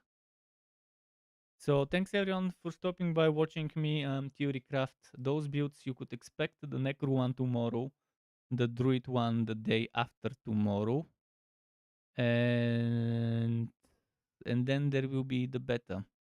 Then it will be the beta on the 12th. So after that, I'll be doing the remaining builds after the beta ends. I'll probably do a video about the paragons with my findings, how to avoid how to avoid making mistakes and having to respect a ton of points. They definitely help me when making the builds. It makes making the builds longer, but it makes making the builds with the minimum amount of errors possible. So again, thanks for stopping by and watching. Until next time from me, and keep it cool. Goodbye.